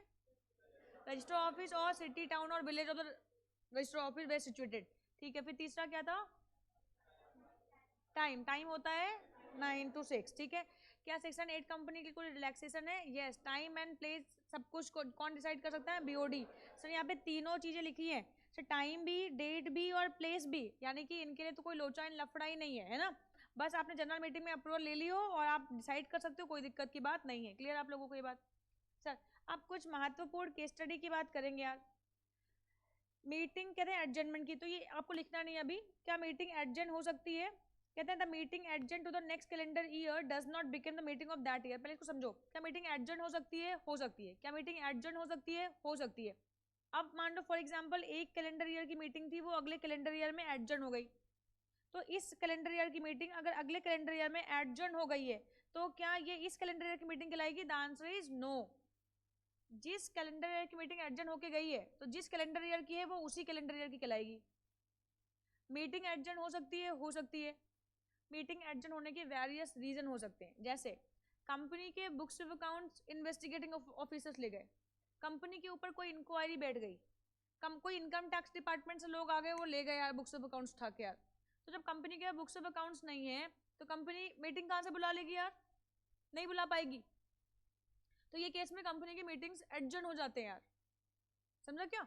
और हो सकता है एडजन होकर कंपनी की मीटिंग चली गई नेक्स्ट फाइनेंशियल ईयर में। तो अगर मान लो किसी रीजन की वजह से ये नेक्स्ट कैलेंडर ईयर में चली गई, अगर मीटिंग नेक्स्ट कैलेंडर ईयर में चली गई तो ये केस में जिस कैलेंडर ईयर की मीटिंग थी, मान लो 2026-25 की मीटिंग थी, और अगर वो 26 में चली गई है तो 25 की मानी जाएगी, 26 की नहीं मानी जाएगी। हाँ ये जरूर है कि 25 की मीटिंग और 26 की मीटिंग आप सेम डे में करवा सकते हो, कोई दिक्कत की बात नहीं, लेकिन दो सेपरेट नोटिस चाहिए होंगे, 2025 की नोटिस, 2026 की नोटिस। आई कहानी समझ में यार? नोटिस क्या होता है, अभी जब सेक्शन 101 में पहुंचेंगे ना तो बहुत डिटेल में हम लोग बात करने वाले नोटिस को लेके, करीबन 2 क्लास या 3 क्लास लग जाएगी इसमें नोटिस को डिस्कस करने में यार। तो समझना ध्यान से, नोटिस बहुत महत्वपूर्ण चीज होगी। तो अगर 25 की मीटिंग 2025 से 26 में मूव कर गई और 26 की मीटिंग चली गई, 26 की मीटिंग भी सेम डे आप बुला रहे हो, तो ये सिचुएशन में दो सेपरेट नोटिस चाहिए होंगे कि 2025 की नोटिस ये है और 26 की नोटिस ये है। आई बात समझ में? तो क्या मीटिंग एडजन हो सकती है? हो सकती है। क्या एडजन होकर दूसरे कैलेंडर में जा सकती है? जा सकती है, लेकिन जिस कैलेंडर ईयर की मीटिंग है वो उसी कैलेंडर ईयर कहलाएगी, अगले कैलेंडर ईयर की नहीं कहलाएगी। क्लियर आप लोगों को? एक बार पढ़ो, the meeting adjourn to the next calendar year does not become the meeting of that year. Clear आप लोगों को ये बात? इसका मतलब समझ में आ गया? अच्छा एक और नियम देखो, ये वाला तो मैं करवा चुकी हूँ बेटा आपको। The extension of 3 months can be given only by the ROC and courts are not empowered. Courts और सेंट्रल गवर्नमेंट दोनों को ही पावर नहीं है यार, ठीक है? तो अगर आपको कंफ्यूज करने की कोशिश करते नहीं नहीं यहाँ पे तो कोर्ट को पावर दे दिया, नहीं नहीं यहाँ तो गवर्नमेंट को भी पावर दे दी, केस स्टडी बनाएंगे फेक, तुम्हें गुमराह करने की कोशिश करेंगे। ये हाई कोर्ट के ऑर्डर है सर, जब कानून में ये बात लिखी हुई है और ये जजमेंट ही है कोर्ट का। नंगा बक्कम स्वामी का एक केस हुआ था, उसमें कोर्ट का ही जजमेंट आया है कि extension periods can be granted only by the ROC, ठीक है ना यार? तो ये बात ध्यान रखना, extension of 3 months can be given only by the ROC। Court and central government यहाँ पे आपको नहीं एक्सटेंड कर पाएंगे यार। The adjourned meeting must however be held within a maximum time limit allowed under the law। तो maximum time limit का मतलब ये होता है कि 6 month के अंदर, 6 month from the end of the financial year हो जानी चाहिए, बट फिर 15 महीने वाला टाइम पीरियड भी कभी कभी लग जाता है इन केस ऑफ इन्वेस्टिगेशन बैठ गई, इंक्वायरी बैठ गई कोई, है ना? एडजमेंट भी 3 महीने का हो जाता है, तो उसके हिसाब से कभी कभी जो टाइम पीरियड, कुल मिला के इन्होंने इतना कहा कि जो टाइम पीरियड कानून में प्रोवाइडेड है वो टाइम पीरियड में मीटिंग हर हाल में हो जानी चाहिए, ठीक है? अब यार ये वाला जो आया हमारे पास जजमेंट ना, ये थोड़ा सा जजमेंट अलग था। कह रहे हैं direction by a court that AGM may be held simultaneously eight 3 different cities is invalid because meeting must be held either at the register office or at the same place within the same city, town or village where register office is situated। समझ गए? आप 3 अलग अलग cities में कर रहे हो तो सर गड़बड़ हो गया ना, प्रावधान ओवररूल कर गया ना। क्या कहा? मीटिंग मस्ट बी हेल्ड, कहाँ पे, किस जगह पे होनी चाहिए? रजिस्टर ऑफिस और सिटी, टाउन और village where register office of the company situated. अब 3 different सिटीज में साइमल्टेनियसली मीटिंग का होना सर, ये इस प्रोविजन को ओवररूल कर जाएगा यार, ठीक है? तो एक काम करो, ये फटाक से ये वाला पॉइंट लिखो फटाक से जल्दी से, चलो सब लोग लिख लो फटाक से ये वाला पॉइंट। यहाँ पे हमने कंप्लीट किया। नाउ 97 एंड 99 की बात कर लेते हैं। सर यहाँ पे 97 में क्या है? ट्रिब्यूनल में कॉल द AGM। अब जैसे कभी कभी ऐसा होता है, देखो ये मीटिंग क्या है, कंपनी की है, ये मीटिंग किसकी है, कंपनी की मीटिंग है यार, स्टैट्यूटरी मीटिंग है यार। अब अगर कंपनी यार इस मीटिंग को कंडक्ट नहीं करता यार, तो ये तो गलत बात हो जाएगी, ये तो शेयर होल्डर्स के राइट्स को वॉयलेट करने की बात हो जाएगी। भाई उनका राइट है कि ये मीटिंग को कंडक्ट करने का, एंड अगर आप नहीं कर रहे हो, तो अगर कोई मेंबर है और उसको लग रहा है यार ये तो कंपनी ने गलत किया, स्टैट्यूटरी मीटिंग नहीं किया यार, तो ये सिचुएशन में वो ट्रिब्यूनल के पास जा सकता है। ट्रिब्यूनल का मतलब यहाँ पे एनसीएलटी से, तो एनसीएलटी के पास जाएगा, बोलेगा साहब ये कंपनी ने एनुअल जनरल मीटिंग नहीं कराई है, देख लो यार, कानून फॉलो नहीं कर रहे हैं, मेंबर्स के राइट भी वॉयलेट हो रहे हैं यार। तो ट्रिब्यूनल के पास क्या पावर है मीटिंग को कंडक्ट करने की? The answer is yes. ठीक है, तो क्या कहते हैं, पावर टू कॉल, ट्रिब्यूनल में कॉल द एजीएम। देखो मे वर्ड यूज किया है, मे का मतलब होता है ऐसा नहीं तुम शिकायत लेके जाओगे तो कर ही देगी। हो सकता है कंपनी ने अगर मीटिंग नहीं करी है, तो कंपनी को समझ में आता है कि यार ये गलत है, 96 का हम वॉयलेशन कर रहे हैं, तो उसको पेनल्टी लग जाएगी। बट नहीं किया है मीटिंग कंडक्ट, उसके कुछ रीजन भी हो सकते हैं, कोई वैलिड रीजन हो सकते हैं। कंपनी को सीईओ क्या हो गया, अरेस्ट हो गया यार, उसके पास डिटेल्स है, या कंपनी का कोई ऑफिसर इंचार्ज है जिसको मीटिंग के जो, एक बार क्या हुआ ना, कंपनी का जो मैनेजिंग डायरेक्टर था ना, एक कंपनी में एक कंपनी का मैनेजिंग डायरेक्टर था, उसने क्या किया, कंपनी के सारे books of account, book papers अपने पास होल्ड किए, एंड होल्ड करने के बाद उसने अपने आप को कमरे में लॉक कर लिया। अच्छा, जब कंपनी के बुक्स ऑफ अकाउंट्स ही नहीं होंगे, रजिस्टर्स नहीं होंगे, तो कंपनी मीटिंग कैसे कंडक्ट करेगी यार? तो उसने अपने आप को लॉक कर लिया। तो मुद्दा ये आया, शेयर होल्डर्स ने पूछा क्या ये एक वैलिड रीजन है कि कंपनी के एमडी ने अगर अपने आप को लॉक कर लिया है कमरे में, तो कंपनी की मीटिंग नहीं होगी? अगर वो बुक्स ऑफ अकाउंट्स के साथ उसने लॉक कर लिया, तो मीटिंग कैसे हो सकती, बताओ भाई? कंपनी में मीटिंग को कंडक्ट करने से पहले हर एक शेयर होल्डर को नोटिस जाता है कि भैया ये डेट पे कंपनी की मीटिंग है, आपको आना है। अब कंपनी का जो एमडी है उसने अपने आप को लॉक करके रखा हुआ है यार, वो तो निकल नहीं रहा है यार, तो ये सिचुएशन में ये एक वैलिड ग्राउंड बन गया यार, मतलब ऐसा जजमेंट आया यार। ठीक है, तो यहाँ पे कहते हैं, अब मान लो इन्वेस्टिगेशन बैठ गई यार, बड़ी लंबी रेड चल रही है, कंपनी ने बड़ा भयंकर कांड करके रखा। अभी जैसे ममता दीदी का एक कंपनी का भी रेड पड़ा है, अभी वो रेड में क्या हुआ कि अब मान लो फॉर एग्जाम्पल, अभी कौन सा मंथ चल रहा है यार, ये कौन सा मंथ चल रहा है, जनवरी चल रहा है अभी, तो मान लो ये अगस्त सितंबर चल रहा होता और मीटिंग नहीं हुई होती, तो मीटिंग को हर हाल में सितंबर तक कंडक्ट करवाना था। अब सारे बुक्स और पेपर्स तो कौन ले गया, ईडी वाले। आप बताओ मीटिंग हो सकती है क्या? सारे बुक्स एंड पेपर्स किसके पास है, ईडी के पास है। तो कंपनी ने जेन्युइन रीजन की वजह से मीटिंग नहीं कंडक्ट करी, तो वहां पे कोई मेंबर नहीं कह सकता है कि नहीं यार आप मीटिंग कंडक्ट करो यार, तो बुक्स एंड पेपर्स मिलेंगे तो कंडक्ट होएगी यार। लेकिन अगर कंपनी का सब कुछ नॉर्मल है फिर भी नहीं कर रहा है, तब गड़बड़ है। ट्रिब्यूनल में on application of any member can call direct calling of AGM of the company. Direct का मतलब ऑर्डर करना है, तो यहाँ पे क्या हो रहा है, ट्रिब्यूनल में on an application of any member can call direct calling of AGM of the company. Directly call AGM बुलाओ, बात खत्म। Notwithstanding anything contain in this act और आर्टिकल ऑफ द कंपनी। कह रहे हैं कि यहाँ पे कहते हैं कि अब इस एक्ट के सारे प्रोविजन ओवररूल कर रहे हैं। एनसीएलटी के ऑर्डर है मीटिंग बुलाओ तो बुलाओ, तो कुछ नहीं देखना, अब मीटिंग बुलाना है। आई बात समझ में? तो आपको नहीं यार क्राइटेरिया नहीं कंप्लाई हो रहा, ये नहीं हो रहा है, ऐसा नहीं वैसा नहीं, कुछ नहीं, कंपनी एनसीएलटी ने कहा मीटिंग बुलाओ तो बुलाओ। To facilitate calling, holding and conducting the meeting, the tribunal may give such consequential direction as it think fit. तो मीटिंग को कंडक्ट करवाने के लिए ये जो भी ऑर्डर देना चाहे तो दे सकते। अब यहाँ पे ना गजब का गेम देखने को मिला, जैसे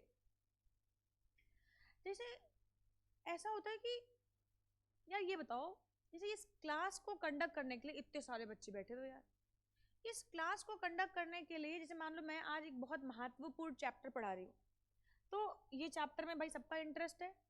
अब मान लो फॉर एग्जांपल कोई वैलिड रीजन की वजह से बहुत सारे बच्चे नहीं आ पाया, या क्लास को सुचारू रूप से चलाने के लिए कुछ सर्टेन तो स्टूडेंट्स चाहिए ना हमें यार क्लास में। यार खाली एक बच्चा आ गया है तो बस क्लास स्टार्ट कर दे, तो 2 4 10 तो चाहिए ना बेटा।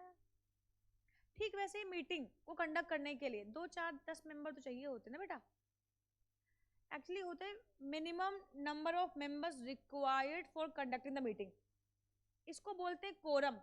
सेक्शन 103 में अभी बहुत डिटेल में डिस्कस करेंगे। सर कोरम का प्रावधान है, एंड कंपनी लॉ कहता है कि जब भी कोई कंपनी मीटिंग बुलाएगी तो कोरम जरूर होना चाहिए। कोरम का मतलब जैसे मान लो प्राइवेट कंपनी है तो कहते हैं कम से कम 2 मेंबर तो होने ही चाहिए, और अगर 2 मेंबर भी नहीं आए तो मीटिंग कंडक्ट नहीं हो सकती। इसको बोलते कोरम। कोरम जैसे क्लास को चलाने के लिए भी हमें कोरम चाहिए होता है ना, कुछ नंबर ऑफ स्टूडेंट रिक्वायर्ड चाहिए, कितने स्टूडेंट्स हों प्रेजेंट तो क्लास आगे बढ़ेगी। ठीक वैसे ही मीटिंग को कंडक्ट करने के लिए कुछ सर्टेन मेंबर्स का मीटिंग में प्रेजेंट होना मैंडेटरी है, और अगर कंपनी ने मीटिंग बुलाई, नोटिसेस दिए, लेकिन मिनिमम नंबर ऑफ मेंबर्स अगर नहीं पहुंचे मीटिंग में तो मीटिंग एडजर्न हो जाएगी, मीटिंग नहीं होगी। समझा क्या? क्योंकि मीटिंग हो नहीं सकती है। लेकिन भैया यहाँ पे क्या कह रहे हैं, यहाँ पे इन्होंने एक वर्ड यूज किया, not with standing anything content in this act. अगर एनसीएलटी ने ऑर्डर दिए तो इस एक्ट का क्राइटेरिया कंप्लाई हो या ना हो, अगर एनसीएलटी ने ऑर्डर दिए तो मीटिंग बुलाओ। अब आगे वाली लाइन में लिखा कि एनसीएलटी मीटिंग को फैसिलिटेट करने के लिए वो फर्दर आपको डायरेक्शन दे सकती है कि मीटिंग को ऐसे ऐसे कंडक्ट करवाओ। इनफैक्ट यहाँ पे एक जजमेंट आया, एनसीएलटी ने कहा कि भैया अगर हम कह रहे मीटिंग बुलाओ तो बुलाओ। अब मीटिंग तो कंपनी ने बुलाया लेकिन कोरम नहीं प्रेजेंट हुआ, तो कंपनी लॉ कहता है कि अगर मीटिंग बाय द एनसीएलटी है तो 1 मैन कोरम भी चलेगा। अरे बाबा, 1 मैन कोरम भी चलेगा, 1 मैन कोरम भी चलेगा। फॉर एग्जाम्पल मान लो एक कंपनी है एबीसी लिमिटेड, इस कंपनी में 30 मेंबर चाहिए मीटिंग को कंडक्ट कराने के लिए। मान लो कोई XYZ टाइप की कंपनी है जहां पे मिनिमम नंबर ऑफ मेंबर की रिक्वायरमेंट कितनी है, 30, and meeting called by the NCLT है तो 30 नहीं, अगर एक भी मेंबर प्रेजेंट हो गया तो मीटिंग हो जाएगी। इवन प्रॉक्सी प्रेजेंटेड, प्रॉक्सी भी प्रेजेंट हो गया तब भी मीटिंग हो जाएगी यार। आई बात समझ में यार? तो इसको बहुत ध्यान से यार, यहाँ पे मतलब एक एक पॉइंट इसमें बुलाई, ये समझा दो एक बार। ये प्रॉक्सी वाली क्या बात बताई, प्रॉक्सी क्या होता है, आगे चल के एक सेक्शन पढ़ेंगे 105, सेक्शन 105 में प्रॉक्सी का जिक्र किया गया। प्रॉक्सी का मतलब तुम लोगों को क्या बताना प्रॉक्सी क्या होता है, बचपन में बड़ी लगाई होंगी। हाँ, डायरेक्टर के बिहाफ पे नहीं, मेंबर के बिहाफ पे। तुम लोग बचपन में लगाते नहीं थे अपने दोस्त के बिहाफ पे, प्रॉक्सी लगा दिया करते थे ना यार, फर्जी से उसका पी लगा दिया करते थे, वो क्लास में प्रेजेंट भी नहीं है तब भी तुमने उसके अटेंडेंस लगा दिया। अब यहाँ पे वही होता है प्रॉक्सी। जैसे मान लो फॉर एग्जाम्पल मैं रिलायंस कंपनी की मेंबर हूँ, मेरे को रिलायंस कंपनी ने बुलाया कि मैडम मीटिंग है, अब मैं नहीं जा पा रही हूँ, 5 स्टार होटल में मीटिंग है, लेकिन तो मैं काम कर रही हूँ यार, तो मैंने सोचा कि चलो एक काम करते हैं, मीटिंग है मैं नहीं जा पा रही हूँ तो किसी बच्चे को भेज देते यार। तो मैंने वर्तिका को कहा, मैंने कहा वर्तिका 5 स्टार होटल मीटिंग है, चाय समोसा खाने को मिलेगा, जाएगी? हाँ मैम हम जाएंगे यार। तो मैंने अपनी जगह पे वर्तिका को भेज दिया, अपनी जगह पे वर्तिका को भेज दिया, तो इसको क्या बोलते हैं हम लोग, प्रॉक्सी। वर्तिका क्या हो गई, प्रॉक्सी। वैसे प्रॉक्सी को कोरम में काउंट नहीं करते, प्रॉक्सी को कोरम में काउंट नहीं करते। कोरम का मतलब क्या होता है, minimum number of member required for conducting the meeting, and उन मिनिमम नंबर ऑफ मेंबर में अगर कोई प्रॉक्सी प्रेजेंट है तो उसको मेंबर की कैटेगरी में काउंट नहीं करते। लेकिन अगर meeting called by the NCLT है तो प्रॉक्सी भी पर्सन काउंट किया जाएगा। बाप रे बाप मैम क्या बात कर रहे हो, सच्ची बात कर रही है। तो प्रॉक्सी को भी पर्सन काउंट करेंगे यार, और एक पर्सन भी प्रेजेंट हो गया तो मीटिंग हो जाएगी। बोलो कहानी समझ में आई क्या? पक्का पक्का? एक काम करो सर, इसका मतलब कह रहे हैं deemed AGM held in pursuance of tribunal direction order. अगर ट्रिब्यूनल ने ऑर्डर देके कोई मीटिंग कंडक्ट करवाई है तो इस सिचुएशन में सर इसको हम लोग मानेंगे डीम्ड एजीएम उसी ईयर की। यार आई बात समझ में? मानेंगे कंपनी ने मीटिंग कंडक्ट कर ली। क्लियर आप लोगों को ये वाली बात? आ जाओ मुन्ना, नहीं समझ में आया वर्तिका? अरे बच्चा बच्चा मेरा लाडला बेटा, चलो आ जाओ। पेनल्टी के बारे में, ऑफ कोर्स अगर आप किसी पर्टिकुलर सेक्शन को फॉलो नहीं करोगे, नहीं मानोगे, तो उसकी पेनल्टी तो आपको लगनी है। तो कहते हैं penalty for not conducting the AGM. अगर आपने एजीएम को कंडक्ट नहीं किया तो इस सिचुएशन में आपके ऊपर पेनल्टी लगेगी। कहते हैं if the company fails to hold the AGM either originally or when directed to do so by tribunal, then the company and every officer who is in default shall be punishable with a fine up to ₹1,00,000। और अगर ये default continuing रहता है तो 5,000 रुपये per day की rate से penalty लगेगी। मतलब तुम लोग पता है ये कौन से ऑफिसर्स की बात कर रहे हैं। अब तुम लोग यहाँ पढ़ने के बाद क्या बनोगे, ऑफिसर्स बनोगे यार। हमसे पढ़ने के बाद तुम लोग क्या करोगे, किसी बड़ी कंपनी में किसी बड़े पद पे बड़े ऑफिसर रैंक पे जाके बैठोगे यार। किसी कंपनी के सीईओ बन गए, किसी कंपनी के सीएफओ बन गए, किसी कंपनी के अथोराइज ऑफिसर बन गए कि आपको मीटिंग कंडक्ट करनी है। अब सोचो यार, तुमको मैम ने पढ़ाया था कि 96 में कंपनी की एनुअल जनरल मीटिंग कब होनी चाहिए, लेकिन तुम लोग वहां जाके भूल गए कि मैम ने क्या पढ़ाया था, नोट्स लेके नहीं गए। तो ये केस में क्या हुआ, गड़बड़ कर दिया। तो इस सिचुएशन में बेटा अगर तुमने गड़बड़ करी तो कितनी पेनल्टी लग सकती है, अप टू 1,00,000 की, क्योंकि कंपनी को भी पेनल्टी लगेगी और जो ऑफिसर इंचार्ज है यू पीपल तुम्हारे ऊपर भी लगेगी यार। ठीक है ना यार। तो तुम्हें ये नहीं करना है। जब तुम ऑफिसर बन जाओगे और अगर तुम्हारे ऊपर कंपनी की मीटिंग बुलाने की जिम्मेवारी आएगी, तुम ऑफिसर इंचार्ज कैटेगरी में पहुंचोगे, तुम इस बात का खास ख्याल रखना, सेक्शन 96 एप्लीकेबल करवाना है। अगर 97 में क्या था यार, ट्रिब्यूनल्स ऑर्डर की मीटिंग बुलाओ, तो अगर ट्रिब्यूनल ने ऑर्डर दिए हैं तो हमें मीटिंग बुलानी पड़ेगी, उनके ऑर्डर को फॉलो करना पड़ेगा, और नहीं किया तो पेनल्टी कितनी लग सकती है, अप टू 1,00,000। अप टू 1,00,000 का मतलब होता है 1,00,000 नहीं लगेगी, डिपेंड की पहली बार हो गया, गलती से हो गया, क्या हुआ, उसके हिसाब से पेनल्टी जज साहब इम्पोज करेंगे। ठीक है। For continuing default a further fine 5,000 per day during which the default continue shall be levied. आई बात समझ में यार। तो हमें लगता है सर, तो अभी अभी हमने कितने सेक्शन कर लिए सर, सेक्शन 96 से 122 तक के सेक्शन करने हैं, जिसमें से 96 सेक्शन हमने कर लिया, 97 सेक्शन हमने कर लिया, powers of NCLT to call EGM. अब सोचो मैंने 99 पढ़ा दिया, 98 छोड़ दिया। क्यों छोड़ दिया, क्योंकि ये किसकी बात करता है मुन्ना, ईजीएम की। अब अगला कॉन्सेप्ट यही है। अब मुन्ना क्या मैंने 99 आपको पढ़ा दिया, आप किस पे पहुंच गए, तो आओ भैया ईजीएम की बात करते हैं।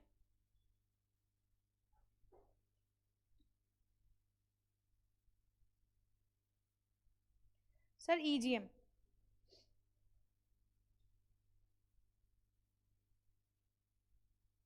सेक्शन कौन सा है, 100।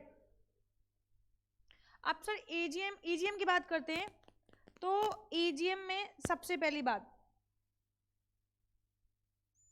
कौन से बिजनेस ट्रांजेक्ट किए जाएंगे,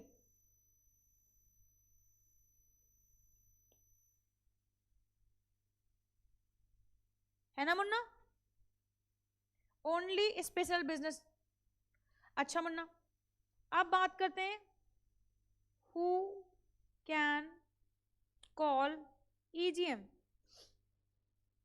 कौन बुलाएगा ईजीएम, तो सर कहते हैं EGM by board of directors. ठीक है भैया।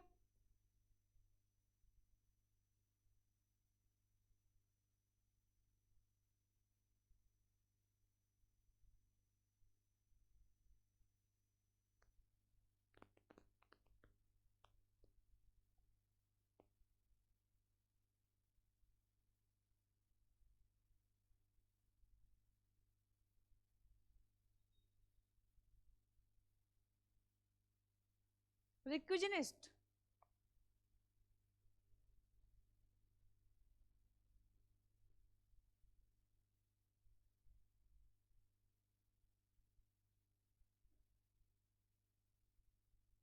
themselves,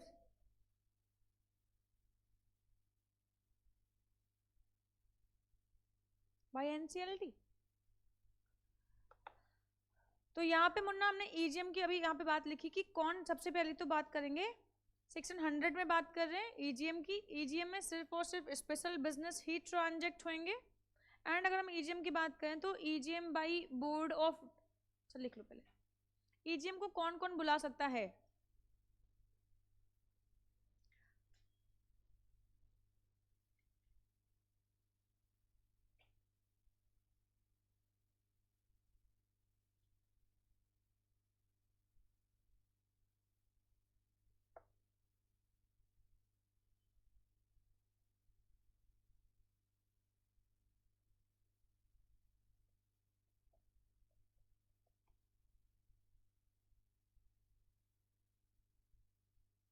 हो गया ना, समझाऊं?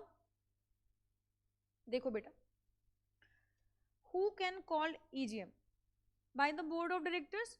अगर डायरेक्टर्स को साल के बीचों बीच में लगता है, मतलब एक एजीएम हो चुकी है, अगली एजीएम दूर है, और साल के बीचों बीच में इन्हें लगता है कि कुछ ऐसे मैटर हैं जो हमें शेयर होल्डर के साथ ट्रांजैक्ट करना चाहिए, तो वो क्या करेंगे, एजीएम बुला लेंगे यार।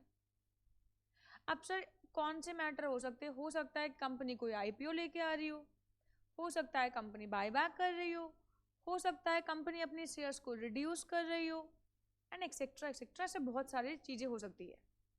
तो अब जनरल मीटिंग साल के बीचों बीच, मतलब कोई ऐसा मैटर ट्रांजैक्ट कर रहे हैं जहाँ पे कंपनी लॉ में लिखा है कि मेंबर की कंसेंट लेना मस्ट है, तो अगर ऐसा कोई भी बिजनेस है तो company extra ordinary general meeting बुला सकती है। ठीक है, ये वाली कहानी हो गई। अब बात करते हैं EGM by board on behalf of रिक्विजनिस्ट।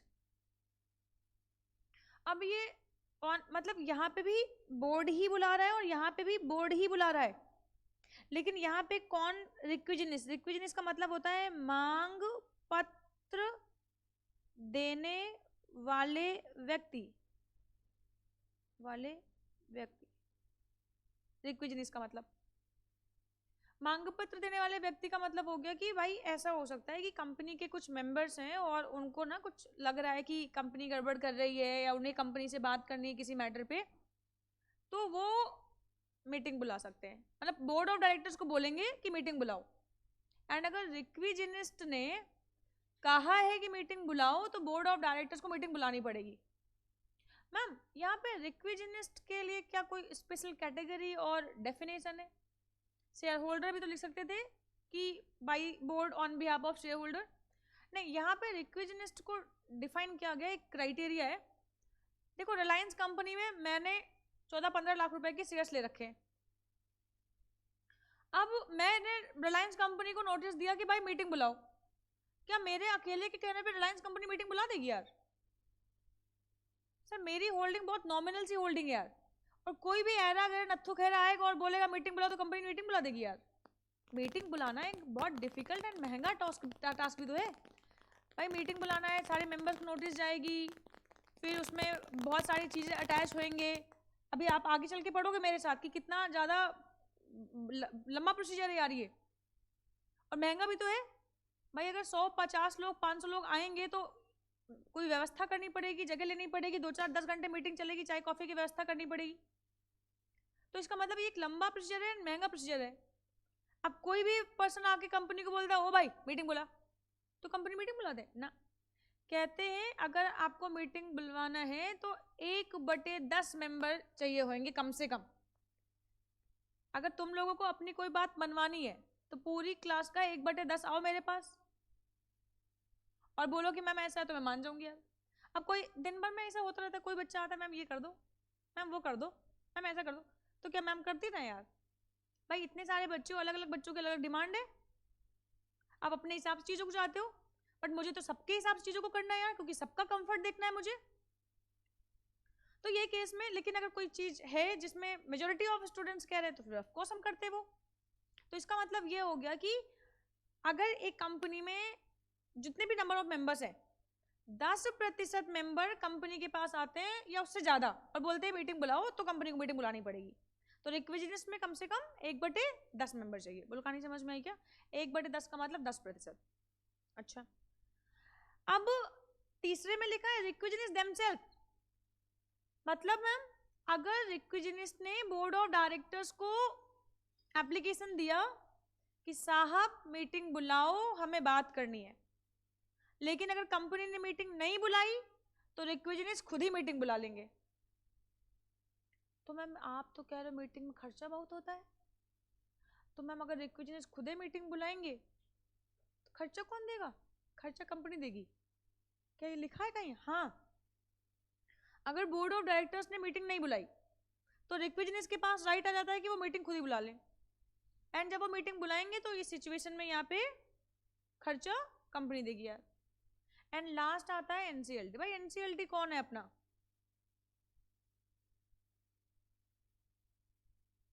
थोड़ा ई में वो हो गया है, माई बाप। एनसीएलटी कौन है अपना? माई बाप है। अभी माई बाप का हुक्म तो सलाखों पे। अभी एनसीएलटी जब जब कहेगा तब तब अपन को मीटिंग बुलाना पड़ेगा। वो 98 सेक्शन यहीं पे आ जाएगा ना, क्यों बेटा आ जाएगा, ये 98 सेक्शन आ जाएगा कि अगर एनसीएलटी ने कहा मीटिंग बुलाओ तो कंपनी को मीटिंग बुलानी पड़ेगी। बोलो इतनी कहीं समझ में आ रही है? और फिर अब एक एक करके देख ले क्राइटेरिया सारा।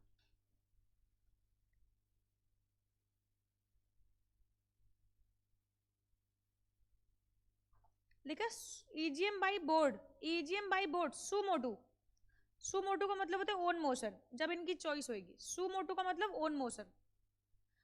मुझे लगता है कि आवश्यक है ये काम करना तो हम कर लेंगे यार। जैसे मेरी क्लास है, मेरा मन है, मुझे लगता है कि ये काम करना आवश्यक है मेरी क्लास के लिए, मैं कर लूंगी यार बाई सुमोटो। अपने खुद से मैंने डिसीजन लिया कोई चीज के लिए तो by suo motu.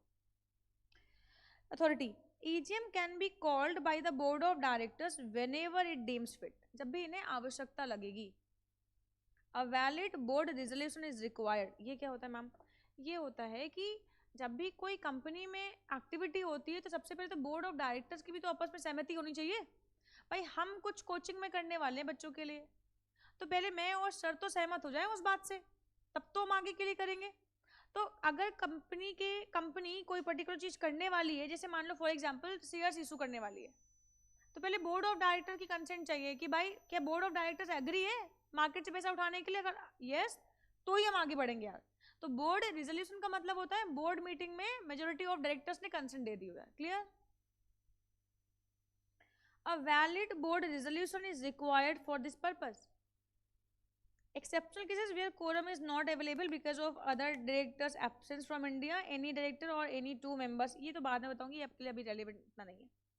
Notice, board shell give at least 21 days notice. Notice पे भी मैं अभी बात नहीं करूंगी क्योंकि बहुत डिटेल में मुझे ऑलरेडी 101 पे बात करनी है। अगला सेक्शन शायद वही होगा।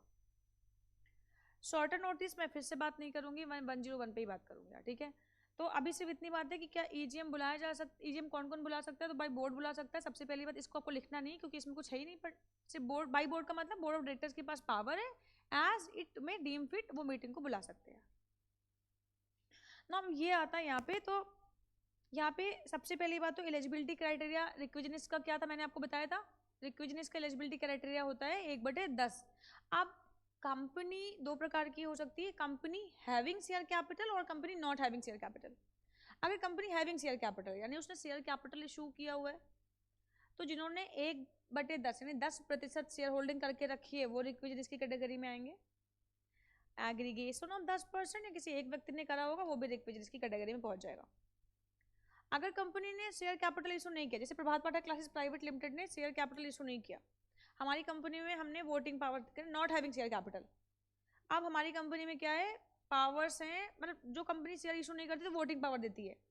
तो वोटिंग पावर में अगर कंपनी ने अपने शेयर इशू नहीं किए हैं तो कंपनी ने वोटिंग पावर दिए होंगे, तो 1/10 वोटिंग पावर जिनके पास हैं वो कंपनी के रिक्विजनिस्ट कहलाएंगे। ठीक है, अब यहाँ पे मैं 2 मिनट यहाँ समझो ध्यान से।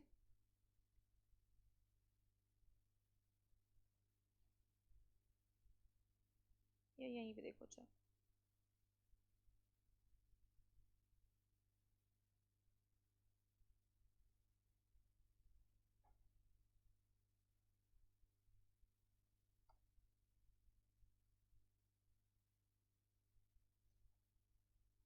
कंपनी के कुछ मेंबर्स हैं जो कि रिक्विजनिस्ट हैं, इन्होंने कंपनी को क्या दिया, एप्लीकेशन दिया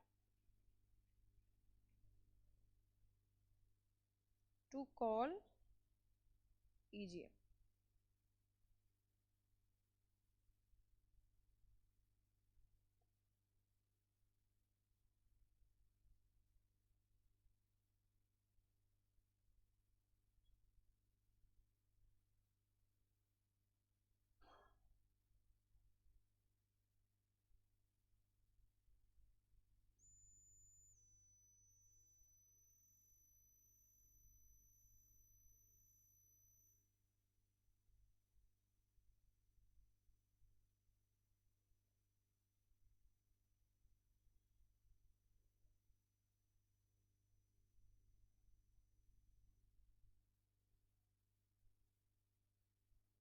सो जी 45 दिन के अंदर अंदर इनको हर हाल में मीटिंग बुला देनी होगी।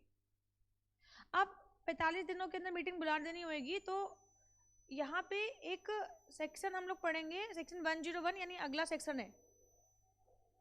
तो 45 डेज में 101 का इफेक्ट भी दिखेगा। मैं अभी बता रही हूँ, फिर 101 का इफेक्ट आप मुझसे बताना कि कैसे होगा, तो मैं बता दूंगी यार वहाँ पे, ठीक है ना यार। 101 का इफेक्ट मोटा मोटी बता दो, फिर सेक्शन में बताना। अच्छा देखो, जब भी कोई कंपनी है, चाहे उसे एजीएम बुलाना हो और चाहे उसे ईजीएम बुलाना हो, 21 डेज क्लियर नोटिस देना मैंडेटरी होगा। 21 डेज क्लियर नोटिस उसको अपने मेंबर्स को देना पड़ेगा। अगर 21 डेज क्लियर नोटिस नहीं होगा तो मीटिंग इनवैलिड हो जाएगी। मतलब 21 दिन पहले उसको नोटिस देना होगा। अगर ये 21 दिन का नोटिस उसने नहीं दिया, मतलब 21 दिन पहले, ठीक है, अभी 101 पे बताऊंगी दिन कैसे काउंट करते हैं, 21 दिन कैसे काउंट करेंगे वो अभी अब बताएंगे सब चीजें। अभी सिर्फ इतना 21 क्लियर डेज नोटिस चाहिए होता है, चाहे एजीएम को बुलाना हो चाहे ईजीएम को बुलाना हो। अब अगर एजीएम और ईजीएम बुला रहे हो तो ये अपने को मांगता है।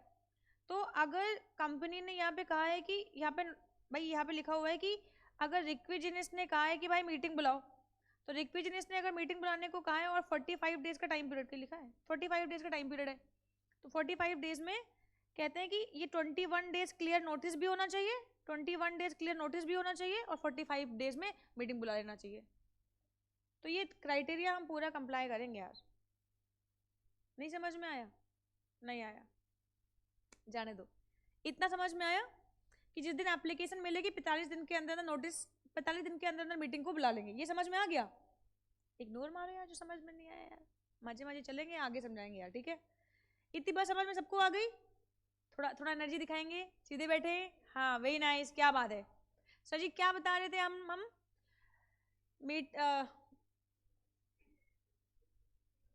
Meeting by board on behalf of requisitionist. कितने दिन में मीटिंग बुलाई जाएगी? Within 45 days from the date of receiving the application. Clear आप लोगों को? इसमें कोई डाउट नहीं है? अच्छा, अब मान लो फॉर एग्जाम्पल कंपनी को ये रिक्विजिनिस्ट है, इन्होंने क्या किया, एप्लीकेशन दिया कंपनी को, 45 दिन का टाइम पीरियड बीत गया, या कंपनी के मतलब रिक्विजिनिस्ट को लगा कि मीटिंग नहीं बुलाएगी, यानी कि जो ईजीएम है वो नहीं हुई, तो फिर कौन क्या करेगा? रिक्विजिनिस्ट देमसेल्व्स ना। तो रिक्विजिनिस्ट अब यहाँ पे आ जाएगा, रिक्विजिनिस्ट देमसेल्व्स। अब अगर रिक्विजिनिस्ट खुद बुलाएंगे तो कितने दिन में बुलाएंगे?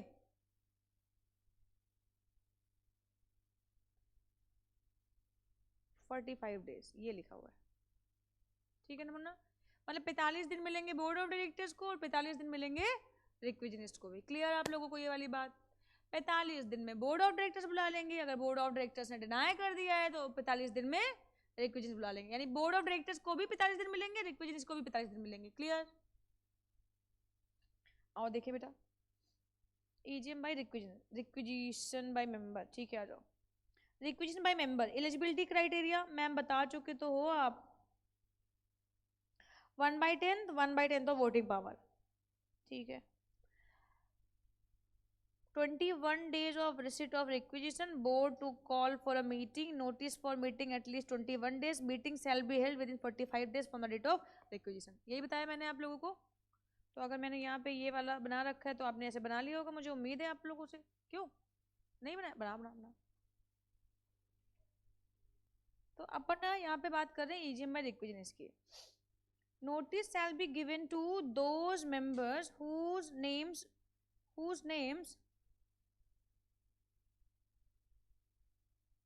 whose names appeal in the register of members of the company within 3 days on which the requisition is deposited with the company, a valid requisition for calling an AGM। ये क्या कहानी है? देखो एक्चुअली होता क्या है कि रिक्विजिनिस्ट कौन बनते हैं? मेंबर्स बनते हैं। एंड कंपनी के मेंबर्स कौन होते हैं? मैंने आप लोगों को बताया था। कौन से बच्चे बताएगा जो 20 रुपए के नाम देंगे यार? मेंबर कौन से पर्सन होते हैं जो मेंबर होते हैं? सर मैंने आपको बताया था मेंबर एंड शेयर होल्डर में अंतर होता है। सर शेयर होल्डर का मतलब जिसके पास शेयर सर्टिफिकेट होता है, एंड मेंबर्स का मतलब होता है जिनका नाम कंपनी के मेंबर के रजिस्टर में होता है। तो तो यहाँ पे कह रहे हैं कि जैसे मान लो आज की डेट में हमने डिसाइड किया कि हम कंपनी को एप्लीकेशन देंगे, तो 3 डेज प्रायर जिनका नाम कंपनी के मेंबर के रजिस्टर में था, क्योंकि कंपनी के जो मेंबर्स है वो बदलते रहते हैं ना भाई, किसी मेंबर ने शेयर ट्रांसफर कर दिया, तो मेंबर जो है वो वेरी करते रहते हैं हमेशा।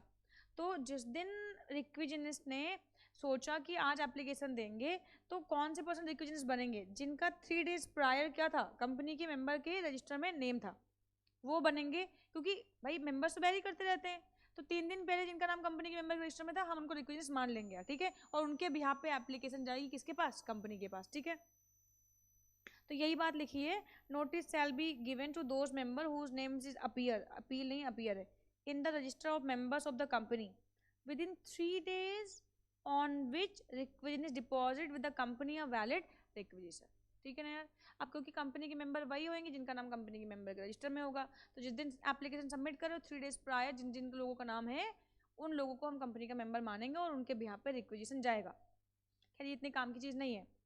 Company is bound to provide this list within 45 days from the date of receipt of the requisition, ठीक है ना यार। Company is bound to provide, अब यहाँ पे क्या कहते हैं, देखो ये वाली कहानी क्या है।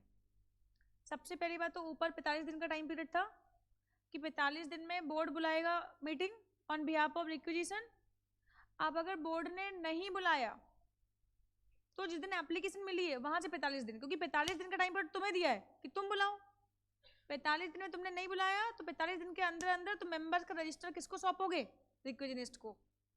मैम ऐसा क्यों कर रहे हैं, एक्चुअली जब कंपनी के रिक्विजिनिस्ट, क्योंकि रिक्विजिनिस्ट का मतलब क्या, 10% ऑफ द मेंबर ने एक गुट बनाया और उन्होंने कहा कि भाई हमें मीटिंग बुलानी है, लेकिन मीटिंग को बुलाने के लिए सभी के सभी मेंबर्स को नोटिस जाएगा ना, मीटिंग को बुलाने के लिए सभी के सभी मेंबर्स को नोटिस जाएगा। अब सभी के सभी मेंबर्स की डिटेल कहाँ पे होगी, रजिस्टर ऑफ मेंबर पे। रजिस्टर ऑफ मेंबर किसके पास होएगा, कंपनी के पास। तो कंपनी को 45 दिन के अंदर अंदर from the date of receiving the application इनको रजिस्टर सौंप देना होगा। समझ में आई आपको बात। देखो यहाँ पे थोड़ा सा टेक्निकल हुआ है, अभी आप समझो। आप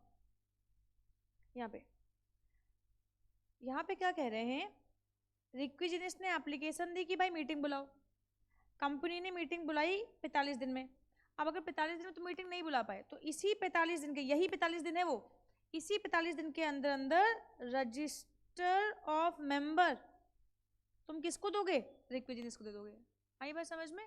और रिक्विजिनिस्ट क्या कर लेंगे, उसमें से डिटेल्स निकाल के सभी मेंबर्स को नोटिस भेजेंगे कि इस डेट पे मीटिंग हो रही है, आओ। क्लियर आप लोगों को ये वाली बात।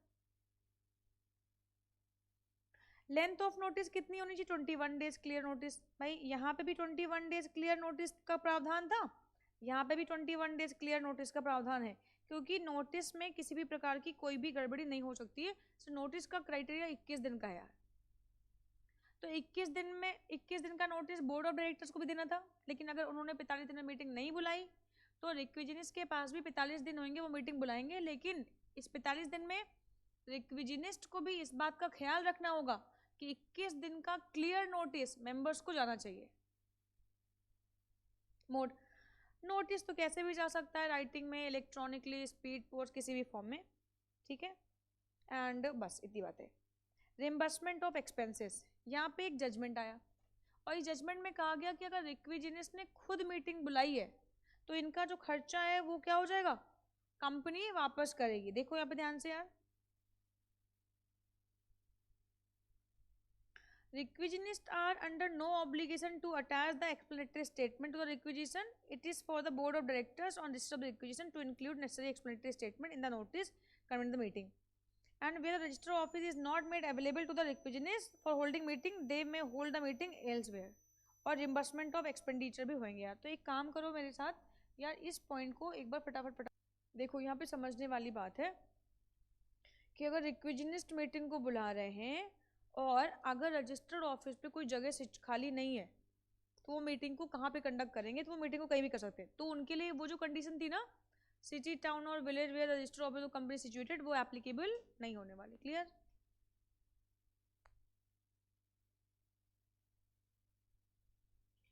अच्छा यहाँ पे एक चीज और मुझे बतानी है, क्या एक्सप्लेनेटरी स्टेटमेंट समझते हो, एक्सप्लेनेटरी स्टेटमेंट समझते हो। एक्सप्लेनेटरी स्टेटमेंट समझते हो? ऐसे बिहेव क्यों कर रहे हो कि पहली बार सुन रहे हो? जैसे कोई अजनबी नहीं होता है, वो अजनबी आपको मिल जाए तो ओ ऐसे करते हो यार, ऐसे बिहेव मत करो यार। डिटेल्स ऑफ मीटिंग होती है। वाह बेटा वाह, तुमने पाप लग जाना है बेटा।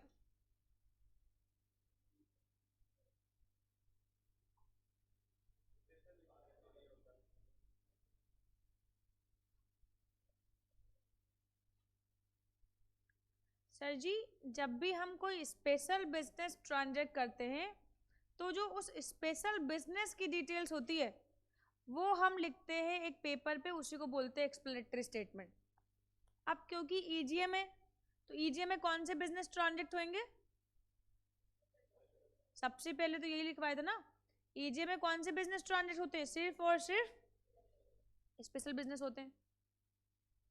तो अब अगर स्पेशल बिजनेस ट्रांजैक्ट करोगे तो कंपनी में प्रावधान है कि जब भी कोई कंपनी स्पेशल बिजनेस ट्रांजैक्ट करती है तो उसको उस पर एक्सप्लेनेटरी स्टेटमेंट देना होता है। एक्सप्लेनेटरी स्टेटमेंट एक ऐसा स्टेटमेंट होता है जिसमें स्पेशल बिजनेस की सारी डिटेल्स लिखी होती हैं। भाई कोई स्पेशल चीज़ पहली पहली बार डिस्कस करने के लिए जा रहे हो तो मेंबर्स को भी तो बताना पड़ेगा। भाई ऑर्डिनरी तो हर बार, हर साल, हर दिन हो, हर साल ही हो रही है। स्पेशल का मतलब कोई नई चीज़ कंपनी करने जा रही है, तो इसका मतलब है उस पर्टिकुलर चीज से संबंधित सारी डिटेल्स किस पे लिखी जाएंगी यार? एक्सप्लेनेटरी स्टेटमेंट पे। तो जब भी स्पेशल, सुनो ध्यान से, एक लाइन बोल रही हूँ, जब भी स्पेशल बिजनेस ट्रांजैक्ट होएगा हमेशा उसके साथ एक्सप्लेनेटरी स्टेटमेंट जाएगा। लेकिन अगर मीटिंग बाय रिक्विजिनिस्ट है तो ये एक्सप्लेनेटरी स्टेटमेंट दे या ना दे कोई फर्क नहीं पड़ता, क्योंकि रिक्विजिनिस्ट का मतलब मेंबर इतनी फॉर्मेलिटी कहाँ कर पाएंगे भाई? ये सब काम किसका है? कंपनी का है ना। ये जिम्मेदारी किसकी है? कंपनी की है। तो बेचारे मेंबर थोड़े नहीं करेंगे यार। तो यहाँ पे कानून ने मेंबर्स को एग्जेम्प्ट कर दिया कि आपको एक्सप्लेनेटरी स्टेटमेंट देने की आवश्यकता नहीं है। अगर मीटिंग बाय रिक्विजिनिस्ट हुई तो reimbursement of expenditure by the company to the requisitionist, पहला पॉइंट। दूसरा, एक्सप्लेनेटरी स्टेटमेंट देने की आवश्यकता नहीं है। तीसरा, अगर मीटिंग का प्लेस खाली नहीं है जहां पे कंपनी सिचुएटेड है, जिस सिटी में सिचुएटेड है, तो ये मीटिंग को कहीं पे भी कर सकते हैं, कोई दिक्कत की बात नहीं है। फिर से समझो ध्यान से। सर हम लोग क्या पढ़ रहे हैं? हम लोग ईजीएम के बारे में पढ़ रहे हैं। ईजीएम में मैंने आपको बताया कि 4 लोग ईजीएम को बुला सकते हैं, by board, suo motu, as it may deem fit, कभी भी मीटिंग को बुला सकते हैं।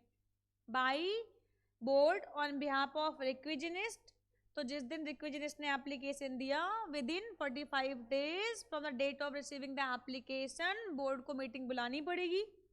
अगर बोर्ड ने मीटिंग नहीं बुलाई 45 दिन में तो रिक्विजिनिस्ट भी मीटिंग को बुला सकते हैं। रिक्विजिनिस्ट देमसेल्व्स, इनको भी कितने दिन मिलेंगे? 45 डेज मिलेंगे यार, ठीक है। रिक्विजिनिस्ट ने मीटिंग बुलाई तो सारा खर्चा रिम्बर्समेंट बाय द कंपनी होगा। दूसरा, need not be given a explanatory statement, explanatory statement देने की इनको आवश्यकता नहीं है। तीसरा, मैंने आपको कॉन्सेप्ट पढ़ाया था कि मीटिंग मस्ट बी हेल्ड कहाँ पे? सिटी, टाउन और village where the register office of the company situated. उनके केस में ये क्राइटेरिया एप्लीकेबल नहीं होगा। अगर किसी ऐसे प्लेस पे मीटिंग कंडक्ट नहीं कर पा रहे जहाँ पे रजिस्टर ऑफिस सिचुएटेड है नहीं, प्लेस नहीं है, खाली नहीं है, तो ये मीटिंग को कहीं पे भी कर सकते हैं। आई कहानी समझ में यार? कोई डाउट नहीं इसमें यार? आगे बढ़ूं मैं?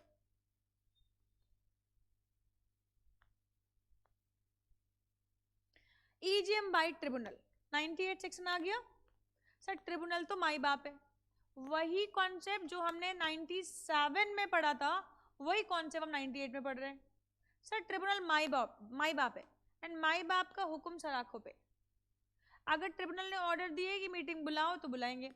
मैम ट्रिब्यूनल को सपना आएगा क्या मीटिंग बुलाने के लिए? नहीं सर, ऐसा हो सकता है कि कंपनी के खिलाफ कोई कंप्लेन पहुंची हो ट्रिब्यूनल के पास कि मीटिंग नहीं बुला रहे, या कंपनी का कोई ऑफिसर पहुंचा हो कंपनी को मीटिंग करनी चाहिए, ये बातें डिस्कस करनी चाहिए, तो इस सिचुएशन में ट्रिब्यूनल ऑर्डर दे सकता है, ठीक है। तो if any reason it is impracticable to call a meeting of a company other than AGM in any manner in which meetings may be called or hold or conduct the meeting of the company in manner prescribed in the act, tribunal may order a meeting of the company to be called, tribunal order करेगा कि आप meeting को बुलाओ अगर company meeting को नहीं बुला रही है, and conducted in such manner as tribunal thinks fit. वो नॉट विद स्टैंडिंग वाला प्रावधान वहां पड़ा था ना, सेक्शन 96 से लेके 122 में जो प्रावधान है उन प्रावधान को हम ओवर रूल कर सकते हैं। ट्रिब्यूनल के अगर ऑर्डर आ गए भाई 96 से लेके 122 तक के प्रावधान में है कि प्राइवेट कंपनी की अगर मीटिंग होगी तो कम से कम 2 मेंबर का प्रेजेंट होना मैंडेटरी है। ट्रिब्यूनल ने मीटिंग बुलाई, एक ही मेंबर प्रेजेंट है, ट्रिब्यूनल कह रहा है मानो की मीटिंग हो गई। सर इन जनरल तो नहीं हो सकती ना, एक मेंबर प्रेजेंट होगा तो मीटिंग नहीं होगी ना, और ट्रिब्यूनल कह रहा है एक मेंबर प्रेजेंट है मानो मीटिंग हो गई, तो सर जी हमको मानना पड़ेगा। तो यहाँ पे ये नहीं लिखा है कंपनी लॉ थिंग्स फिट, यहाँ पे लिखा है ट्रिब्यूनल थिंग्स फिट। ट्रिब्यूनल ने जैसे ऑर्डर दिए आपको उसके हिसाब से मीटिंग करवानी पड़ेगी यार। Given sir and in consequential direction tribunal things expedient, उसको तेजी से करवाने के लिए, जल्दी करवाने के लिए वो और भी ऑर्डर दे सकती है, ठीक है। The tribunal may pass order on its own motion, on its own motion का मतलब होता है कि कंपनी ने मीटिंग नहीं करी है, ट्रिब्यूनल के नॉलेज में ये बात गई है, किसी ने शिकायत करी होगी, तो ट्रिब्यूनल अपनी मर्जी से मीटिंग कर सकता है, बुलाओ मीटिंग बात करनी है।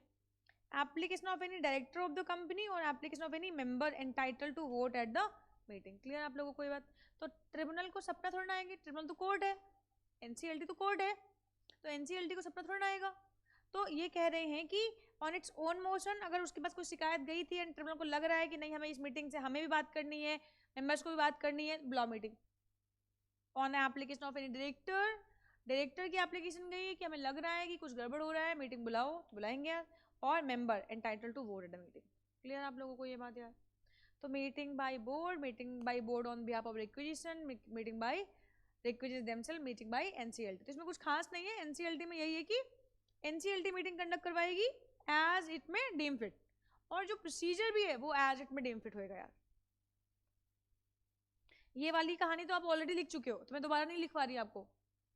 One man meeting, one man quorum, एक मीटिंग से पूरे कंपनी लॉ में एक मीटिंग से एक पर्सन से मीटिंग नहीं हो सकती, बट अगर मीटिंग बाय एनसीएलटी है तो one man can be formed as a quorum, one man can be formed as a quorum and even a proxy can be formed as a quorum. Proxy भी quorum का part बन सकता है। आई बात समझ में? क्लियर आप लोगों को ये बात? अच्छा, इफेक्ट, अगर ट्रिब्यूनल ने ऑर्डर दिए तो ये हम उस साल की मीटिंग, मतलब इसको मीटिंग मानेंगे यार, वैलिड मीटिंग मानेंगे यार, ठीक है। तो ये वाली बात भी लिख पा चुकी हो, तो इसमें भी कुछ लिखवाना नहीं मुझे आप लोगों को यार, ठीक है।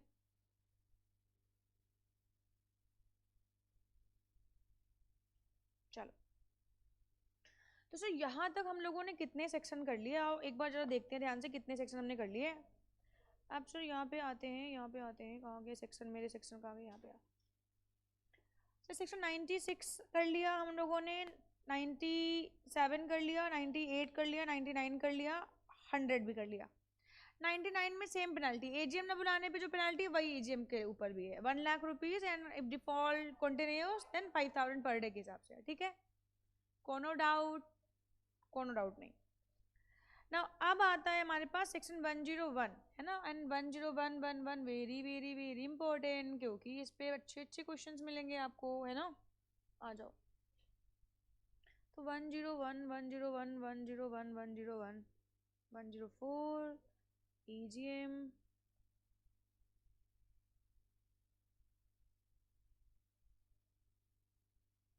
लेकिन 101 पे मूव करने से पहले एक बड़ा फेमस केस लॉ है।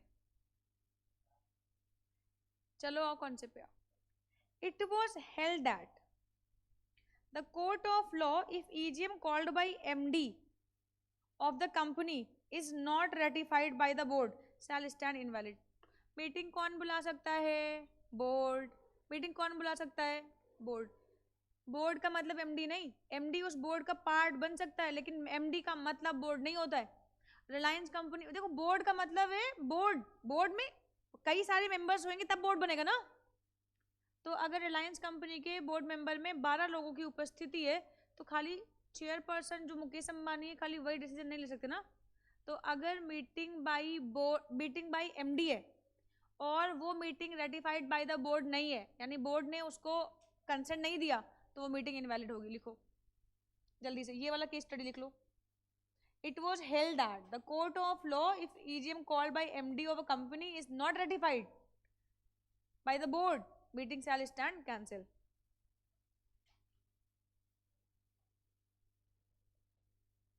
फालतू में चार्ट बनाया था मैंने।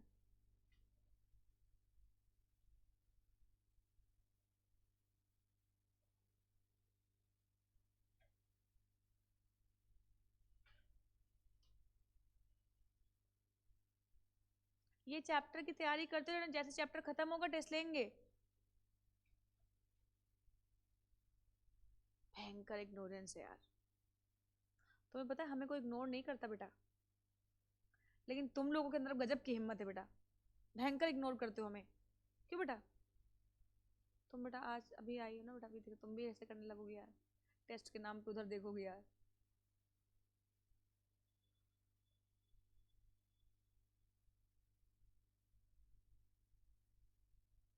लिख लिया? तो अगर एमडी ने मीटिंग बुलाई है तो सर मीटिंग को बुलाने की पावर बोर्ड के पास है, तो एमडी कैसे बुला सकता है? तो एमडी ने बुलाया है, बोर्ड ने रेटिफाई किया तो ओके, अदरवाइज इनवैलिड हो जाएगी। बाप रे बाप मैम।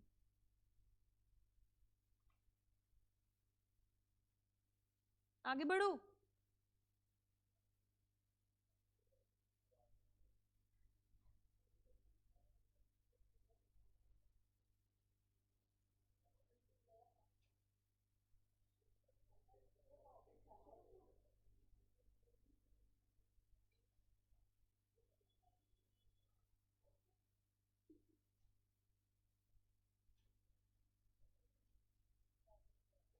वाओ